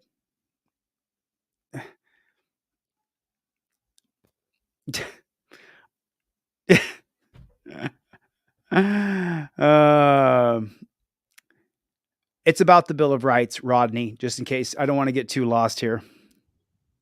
So that's just my take. I stood up and I did my part. So like and subscribe. See you in the next video. Well, Rodney, let's have you on and let's hear you talk. So For years, I am 100% a proponent of the rear naked choke because it will end issues. Now I'm gonna tell you, it will, trained properly, will put people in cuffs faster than anything, right? But when you have cops who are not trained, now you have them using more force than necessary because they don't know how to put people in handcuffs. That's where you have the baton brought out, the taser, the pepper spray. Again, I'll go back to it. The more properly you are trained, the less force you use. And it takes 1 to 2 cops to put somebody in cuffs versus a pit bull. Well, so you're getting into a couple things so Dom, I also am trained. I taught MMA for a lot of years. I fought in the world champions of, I'm going to fast forward this. Right. So So now I know the rear naked choke. I teach it. But for you to come on here and say that you endorse the rear naked choke, I'd like you to go through your thoughts and re-examine your position. We have seen now. If you were a cop and you had that training, I'd be 100% fine with you doing it. 100% fine. The problem is, ask me how often cops are trained or have to do annual certification. Just because I'm okay with it doesn't mean I want it on the street, because you don't have things executed properly. And we could talk about firearms training. Do you think that every single cop should achieve a perfect score with their firearm on the range? No, I think they should be disarmed, all of them. Take away all of their guns. My point is, we only have a pass or fail on the range. Right. Too many cops can't fucking shoot. So if they can't shoot, they can't apply tactics properly. It's such a slippery slope. I like a tactic, doesn't mean, and then again, I'll be careful about my words. I endorse it because I know how safe it is. Endorse what? Endorse what, Dom? The rear naked choke. And it's a whole different article. It just, so, you know, to be fair to Dominic Izzo, even though he's, you know, said some things about me, it's fine. To be fair to Izzo, this was one of my first interviews in 2020 where I had someone on, and I read later about how to interview people. And even if your guest triggers you, don't be triggered. Just let them finish their thoughts and allow the audience just to judge them. But instead, he triggered me. This is right after the 2020 protests of George Floyd, where they had kneeled on his guy's neck for 8 minutes and 17 seconds or however long it was. And so when Izzo comes on my program, which was on TikTok at the time, and I recorded this interview, actually someone else recorded this and sent it to me. He was saying how he endorses the rear naked choke. And I said, wow. Well, you're going to hear, I'm going to kind of blow up on him a little bit here, and I don't mean to, but I do. Endorse what, Dom? The rear naked choke. And it's a whole different article, a whole different conversation. What are you talking about, Dom? What are you talking about? What the hell are you talking about? What in the flying are you talking about? You can't go on here and talk about killing people using a rear naked choke and say that you endorse it. Because what happens is, Dom, we got that piece of garbage in New York, who, I don't even say his name, I don't give him any fame, who choked out Eric Garner on film, and he's still a cop. If you have It's a whole different topic, and I'll go by this. It's like I said, could you apply the rear naked choke to me without killing me? I know how, I'm a trained freaking fighter, bro. That's what I'm saying. Oh, okay. In a perfect world, Dom, if I got you in a real naked choke and I was lucky enough to get in that position in a one-on-one fight, then maybe I could apply it so I don't choke you out or kill you. However, when you put your arms around someone's neck and another guy wearing blue runs up and jumps on top of you, if he jumps on my back and I crush like this on top of you, it's just like this abortion law. Once you pass the abortion law in Texas, a girl who got raped, a girl who got gang raped, a girl who has a baby that's going to kill her. Once you pass the absolute, I mean, Dom, you've only been out of policing for a couple of years, but the idea let me just take a breath. So let me understand something here. So he triggered me because he said he fully endorses the rear naked choke. Now, look, Izzo, since this interview, it's been 3 years. Maybe he's evolved a little bit, because when you grab someone around the neck and you start to choke them and you're a pig, then what happens is other pigs jump on you too. So my arm might get stuck on his neck where there's someone on top of me, because the pigs are disorganized pigs and they don't know what they're doing at all whatsoever. And so this is, I mean, if I could do it again, I probably wouldn't have gone off on the guy. I probably wouldn't have been as intense. I learned a lot by how to interview people. I read a lot of information, and I would have just said, oh, you endorse rear naked choke, and I would have given him more rope. Well, tell me more about it. But I was new. I'd only been doing, this was like one of my first interviews ever, where I had hundreds of thousands of people who followed me, and I was doing this interview with him. And since then, he said he doesn't like me. All right. That's cool. You don't have to like me. A lot of people don't like me. Get in line. Okay. When I watch a fight, when I watch a cops trying to do this ridiculously bumbling thing like put your hands behind your back, which is the most retarded stupidity I've ever seen. We live in a digital era. I can walk up to me, even if I'm in a fist fight with someone on the street and go like, yo, dude, you're on camera. I'm a cop. I'm recording you. I'm going to show this to the judge. That changes all of detainment policies. That changes everything. The reason why cops now get arrested for breaking our civil liberties isn't because policing is better. It's because of the camera. So you no longer need to choke people out. You know, they arrested Eric Garner for selling Lucy cigarettes and they murdered him with a rear naked choke. 2014. I literally cried for a week, like sobbed for a man I never knew and never will meet. And so the idea that you would endorse something that's so barbaric. We're not going to agree on everything. So it's like I'm going from a perspective of what could have made a cop's job easy. And to his credit, he tried to get me to back up off of the lump in my throat. And I do hear, I kind of let it go. I wish I could have done it better then. I really do, you know, and I feel bad for kind of jump. Well, I don't. I mean, someone tells me I endorse rear naked chokes for police. What's going to be my response? No. Is a chokehold the most effective way to restrain somebody? Yes, it is. Should police be doing it? No, they shouldn't. You can bake chocolate chip cookies at home. You ever see the recipe for baking chocolate chip cookies from the government? It's unbelievable. I think it was baking a cake. Look up how to bake a cake, the directions from the government, and it is just so screwy. You and I could bake a cake, no problem. Yeah. I know it. So if Izzo sees this, because I've mentioned you a few times in the past couple months since I saw your show and you said, I don't like you, Chili, because you call cops pigs. You call cops pigs too, Izzo. So no, Chili, he has most assuredly not evolved. He flip-flops, is incoherent, but he hadn't evolved or grown. I agree with that. And the reason why I say that is because I watched his assessment recently of the cop who sat there and was looking all cute and was like, oh, I see you. Go ahead. Just go. Just go. You can sit there all day and do this. And I'm just going to let you go. If I see you speeding, I'm just going to hit my brakes. Remember that guy? Well, Izzo did a coverage of him and the contradictions left and right. And so I'm not like Izzo. I actually like Izzo. I just don't like his allegiance to the thin blue line and his obsession with loving being a law enforcer. And again, here's another cop who got fired that now is the good cop.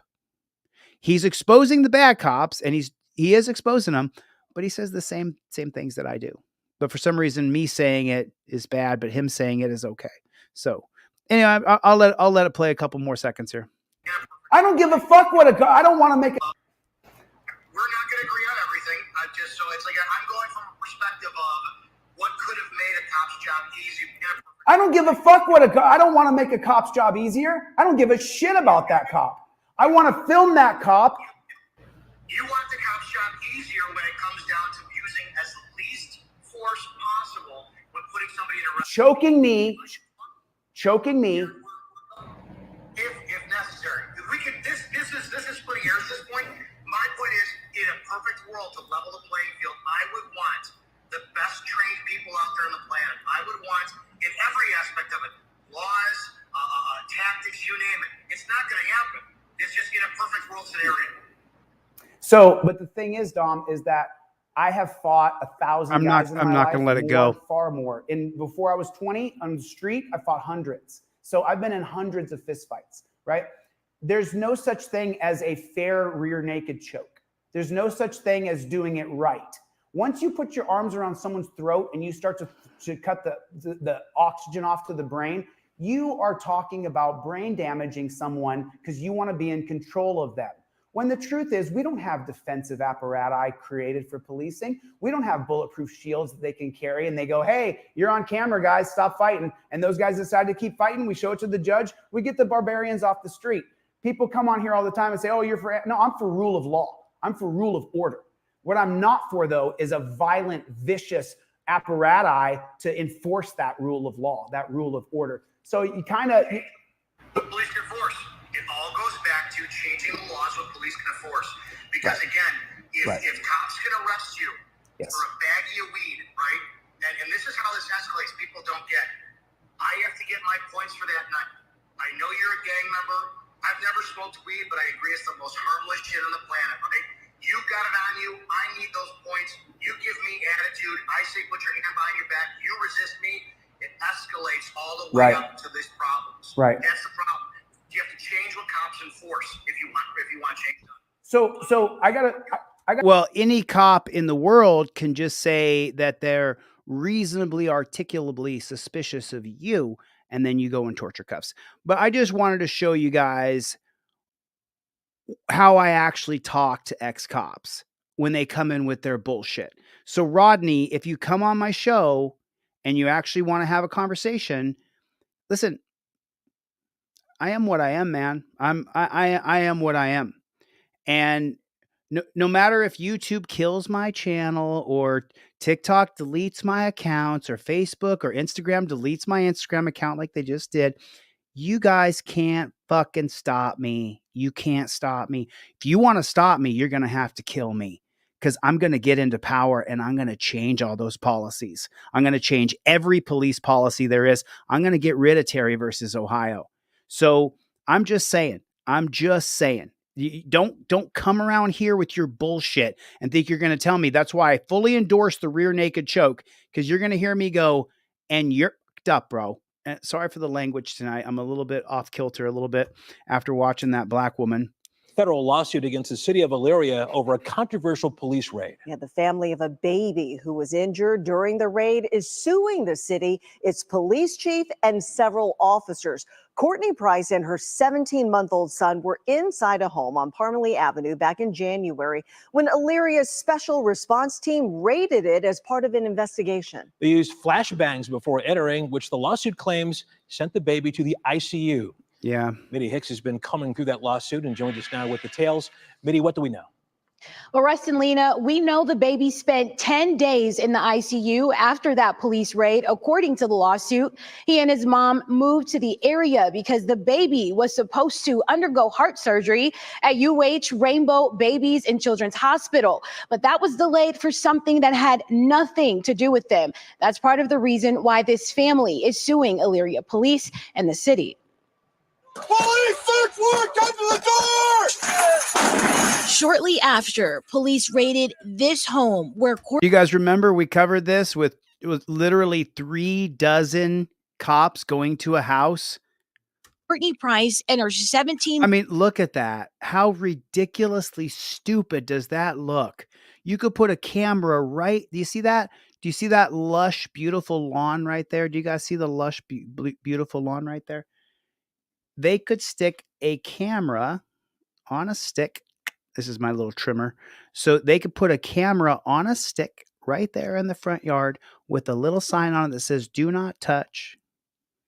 Or you could be prosecuted with a 4-way camera on top, one in the front, one in the back, and say, "You're wanted for a warrant, you're under arrest, and this is a siege where no more food or water gets in or out." And eventually the person's going to have to come out, and then you wouldn't have to go to someone's house and do that. You mean use technology? Yeah. You could put a camera in that front yard and you don't need 36 pigs stomping around in their front yard. Could you imagine that? Can you imagine that? Someone came in earlier and said they were here for Bow. What's going on, Bow? Are you watching Playboy? Are you watching? You know, if you came over here for Bow, let me just say, I'm not about the fodder for YouTube. You know, I'm not about the bullshit and the drama. If Bow wants to do some filming, I'll do some filming with Bow, but I'm not going to do the YouTube bullshit. So you can pass that message on along to him. Month-old baby were still. Police search warrant, come to the door! Look at his backpack. And the city. Police search warrant, come to the door! Look what's in his backpack. Look what's in the backpack. Look at these G.I. Joe losers. Shortly after, police raided this home where Courtney Price and her 17-month-old baby were staying. They realized they had the wrong home. Whoa. It's a wall house. We're up here. But the door was knocked down by then, and the baby, who was inside using a respirator to help him breathe, inhaled smoke from the flashbang officers used. The baby spent 10 days in the ICU, according to a new federal lawsuit the family filed Thursday. This incident delayed what he and his mom moved here for, which was his heart surgery. The child's mom, Courtney Price, told 3 News back in January the incident left her stunned. You can hear in the video, you can hear me scream. I think I just said, I'm scared. I said, my baby's in here. He's on a ventilator. And now, nearly 9 months to the date since this all happened, and almost 4 months since the Lorain County Sheriff's Office completed their investigation. Oh, can you believe it? I'm pretty sure. Does that say what I think it does? Ohio. Oh, man. Matter of fact, I've even been to that police department. I got a video of it. Concluding Elyria police followed procedures. The family is seeking justice. Attorneys representing the 2 sisters and the baby claim officers violated the family's civil rights. We counted 9 charges in the lawsuit. The family is suing the city and police officers for unreasonable search and seizure, unlawful use of excessive force, assault, battery, and more. They're asking for about $750,000 in damages plus court costs. The lawsuit also claims officers acted recklessly because prior to the raid, they were informed at least 3 times that the 12-year-old suspect they were looking for in connection with a stolen gun did not live there, and he had no relation to this family. The landlord backed these claims when she told an Elyria detective that the home was unoccupied for more than 2 weeks before the new tenants moved in. Are you sure this property is empty? Why don't you go look around? My property is empty, and the last renter actually left more than 15 days ago. Now we. Wow. So,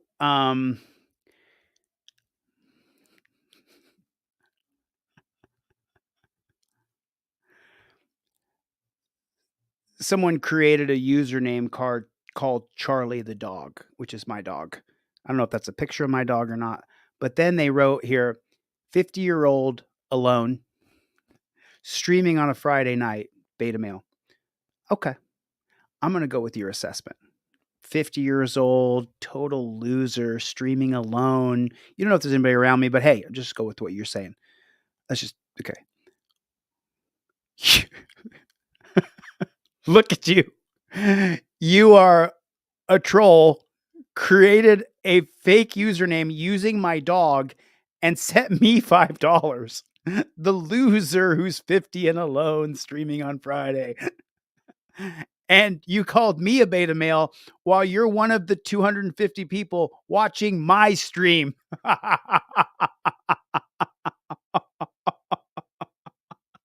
Oh, the irony. Oh, the irony.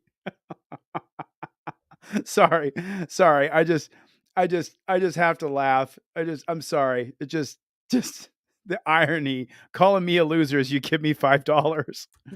Are you sure this property is empty? Why don't you go look around? My property is empty, and the last renter actually left more than 15 days ago.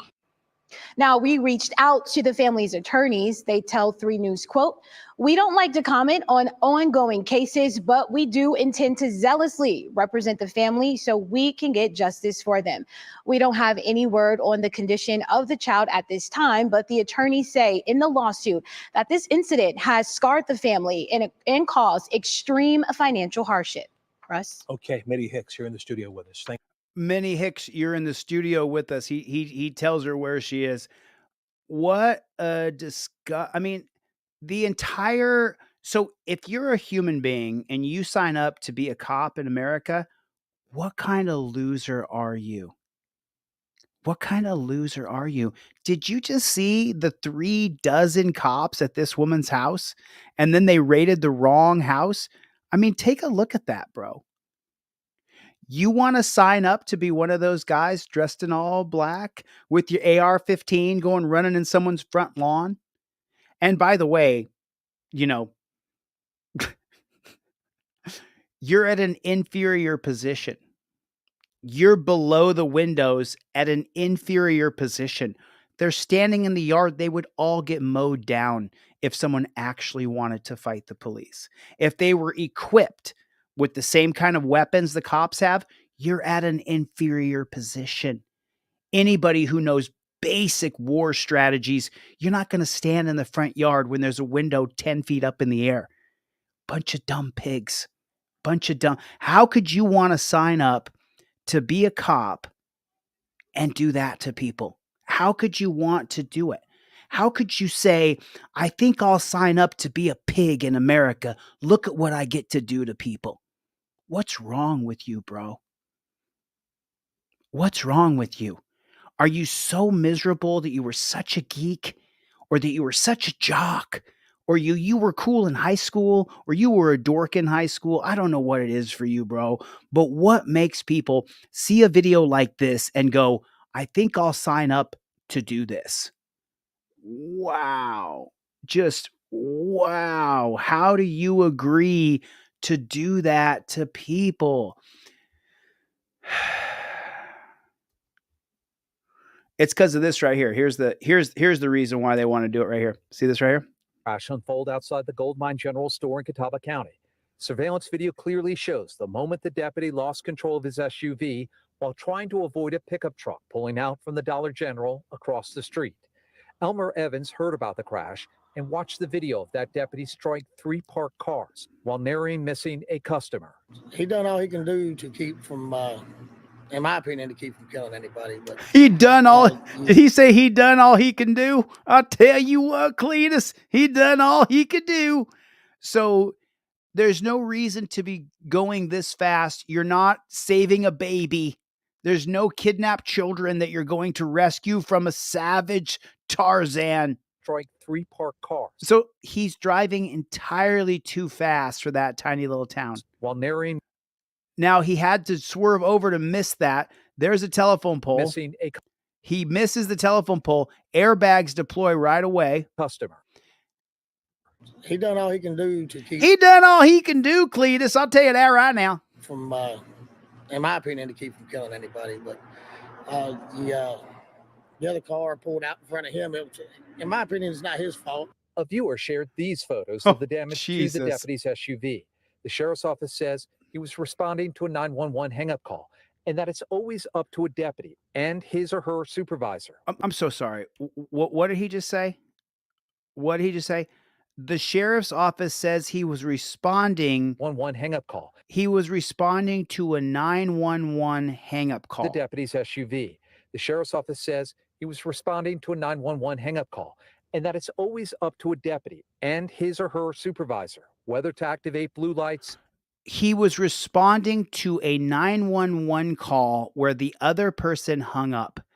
And so he's racing there as fast as he can. SUV. The sheriff's office says and it's always up to the pig who's a moron. He was responding to a 911 hang-up call, and that it's always up to a deputy. It's always up to a deputy. Why are we still going with these slave catcher terms? Why? Why are we still calling them sheriff and deputy? Why are we doing that? Don't you think they should change to peace officers? Why are they wearing black and blue? Why aren't they wearing white and yellow? Why is their name a half-inch little name tag right here? Why isn't their name across their chest? Because they want to make sure, and now they're blurring the body camera so you can't see them say, I'm hot. James Sheets. It's up to the deputy. And his or her supervisor whether to activate blue lights and sirens. At least 20 times. Amanda Wright's family has property right across the street. She says her mailbox has been knocked down more than a dozen times by wrecks along the busy road. She believes deputies should use their blue lights if they're traveling well above the 45-mile-per-hour posted speed limit here. At the intersection today, we spotted first responders doing Just such a joke. Just such a joke. We're our country, with what we have allowed to happen, what we have allowed to happen in our country is our fault. Take two thumbs and put them right in your chest. It's your fault. It's my fault. We're Gen X. So it was the boomers and the greatest generation who militarized and created this police state that we live in. It was Earl Warren. Earl Warren is so celebrated as the liberal justice, and he had some great cases. He really did some great stuff. Then to give the cops a bone on his way out, he retires in 1969, but then in 68, after he passes Mapp versus Ohio in 1961, Miranda versus Arizona in 1966, Kent versus Doles in 1958, did some really good stuff, but then decimated our Fourth Amendment, decimated it with Terry versus Ohio. And that's what we're looking at today is this horrible police state, prison state that we live in the United States of America. And that's really what we're facing here today. In the year, let me go back here 1 second. Give me, I'm not going to play this whole thing. I'm just going to play about 3 minutes of this just real quick. In the year 2002, I was no-knock raided by the chief of police, Michael Moore, of LAPD with an entire SWAT team twice in the same month. Since that date, I began studying the history of America and constitutional law. I am an autodidactic constitutional law scholar. Over the past couple years, what I've done is I've been able to devise a system, understanding that the police have created a very rigid set of policies, procedures, and protocols that they use to arrest you. I've also created a very rigid set of policies, procedures, and protocols for you to follow that gives you back the power when you're forced to interact with these jackboot thug. It has become a tyrannical jackboot thug police state, prison state, death state. I will win the governorship and I will change the policies from the top down. Hi, I'm Corporal William with the Ozaukee County Sheriff's Office. The reason I pulled you over is you don't have any taillights on. So cops got me pulled over. First thing I'm going to do when I start recording is I'm going to put this hand right here. You see that? You see how that works? This hand is now up in the air. My camera is going to bright up the sky. So if it's nighttime, then the coppers can see that the camera is in my hand. You can see that my hand is here. The other hand goes up into the window. I'm in touchdown position right here. My hands look like they're a goalpost. This hand is actually, I took my little miniature armrest right here. I put it up right here. Bam. This is how I use my trifold. If anything happens to me, I'm all set right here. Okay, now that I got this like this, my camera's rolling. Most important thing. Second thing, my elbow goes in the windowsill right there. Do you see that? My elbow goes in the windowsill right there. There it is, right there. Now, with this hand up in the air and this hand up in the windowsill right here, I'm all set. I'm all set. The most I'm going to do is take the same hand right here, reach down and slightly roll my window down just a scooch. I'm all set up. I'm in touchdown position. This hand is rolling camera. This hand is up here so that I can reach up and grab my trifold and my proof of identification and my license. Everything is up in my visor. When that copper comes up to my window and he says, "Do you know why I pulled you over? Do you know how fast you were going? How come you didn't pull over right away?" If he says, "Hey, can I get your license, registration, and proof of insurance?" Great, because this hand is not going to have a camera in it. The one that I got my hand in now, my camera's in this hand over here. I'm in touchdown position, just like a goalpost. Now from right here, I'm going to reach over and I'm going to, with the same hand that this phone's in, I'm going to reach over and grab my license, registration, and proof of insurance that is in my trifold right here. It's inside my trifold. Here's my license, registration, and proof of insurance right there. I got everything right there. See how that works? I'm just going to slide that bad chicken out. There's everything I have to provide by law right there. License, registration, proof of insurance. I have everything right next to my trifold. Now, no matter what he says from there, I don't care what he says. How fast were you going? Are you going to your grandma's house? Are you the big bad wolf? No matter what he says, I'm not going to answer any of his questions. I take my license, registration, proof of insurance that will be in my left hand, and I give it to him. You got it on This is video? not your actual. No, that's not that, but that's got my DL number right on the top. Okay. D1940. So you have your actual driver's license? Well, I mean, that is an actual photocopy of my driver's license, a laser copy. Actually, if I take the rest of the tape off there, it looks prettier than my actual driver's license. There you go. And he accepted that. I never gave him my real physical plastic identification. That never happened. So that means if you get a copy of your driver's license, copy of it, make a photo. Obviously, I'm not Denzel Washington. This is a Hollywood driver's license. You get on Hollywood Boulevard. You make a photocopy of the front and the back of your driver's license. Thanks for coming, William. I'm about to shut this bad chicken down now. Listen, trifolds are $12 right now. Trifolds are $12. I'm going to raise the price on Monday. I lowered them down real low because I had to raise the price of shipping, but I have to raise them up a little bit. I have to. I have no choice. Life is a weird road. It's a weird road. All right. I'm up at 5 o'clock in the morning. What is going on? Alaska Inley. Alaska only has 2 auditors. I've seen that. I've seen that they only have 2 auditors. I've seen that. I have seen that for sure. Did I see Bree in here earlier? I thought I saw Bree Pennington. I see Jennifer. Nice to see you. Nice to see you. Nice to see you, Bree. Drop down in the comment section. OTVO overturned Terry versus Ohio. Remember, trifolds are $12 right now. They're going to go up on Monday. I got to raise the price back up. Shipping is $10.55. I charge $11. You guys get tracking numbers now on every trifold. So I'm not going to deal with, I didn't get it. If you put the wrong address in, I'm going to charge you for shipping again, because I'm going to ship to the address that you put on the website.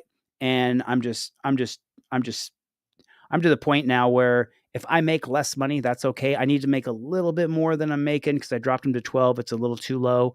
But at the same time, I want to make sure that everybody can get one. And I still email off free trifolds all the time. So if you can't afford the 12, I'm going to raise it to $15 or $16. When I raise the price, if you can't afford it, I'll email it to you for free. It's black and white, so you can print it out. Won't use all your ink, and I'll email it to you for free. You can buy the print at home one for $9, but if you don't have the $9, I'll give it to you for free. Mike, what is going on, my friend? Great Liberty Net Radio. Good to see you, my friend. Complying Borg is here. Bronson Vanderlip. Man, there's a lot of Bronsons in there. Good to see you. Bree, thank you so much. I appreciate it. Kinetic Customs and Racing, Jennifer Hill, thank you so much. Grateful Dabs, good to see you. Plead the Fifth, thanks for the super chats. It was good to see you. Really, it was nice to see you. I haven't seen you in a minute. Kinetics Customs and Racing. April Rain shipped off. I have women's t-shirts in stock. If you guys didn't know that, I have every size of women's t-shirts in stocks. Shoot me a text or an email and I will ship one out to you. I have women's t-shirts in stock. Kyle, what is going on? Top Rock, how are you? Nice to see you. What's the matter, you? Kevin Brzezinski, Small Miracle Garages. Jim, thank you so much. Alaska Audits, thanks for coming. Guidelines UK. I didn't see Chevy. I saw Cope Dog. Mikey B, I guess he just got arrested. I guess Team DLZ, thanks for coming. I appreciate it. Ghost Trucker, really appreciate you guys coming. I will get the Milena, great comments tonight. I appreciate it. Rights On was in here. Plead the Fifth. You got to get a t-shirt. You got to get a t-shirt. Anyway, I'm going to get the flock out of here. Thank you so much for coming to my TED Talk. I will see you guys on the next one. Later, Gators.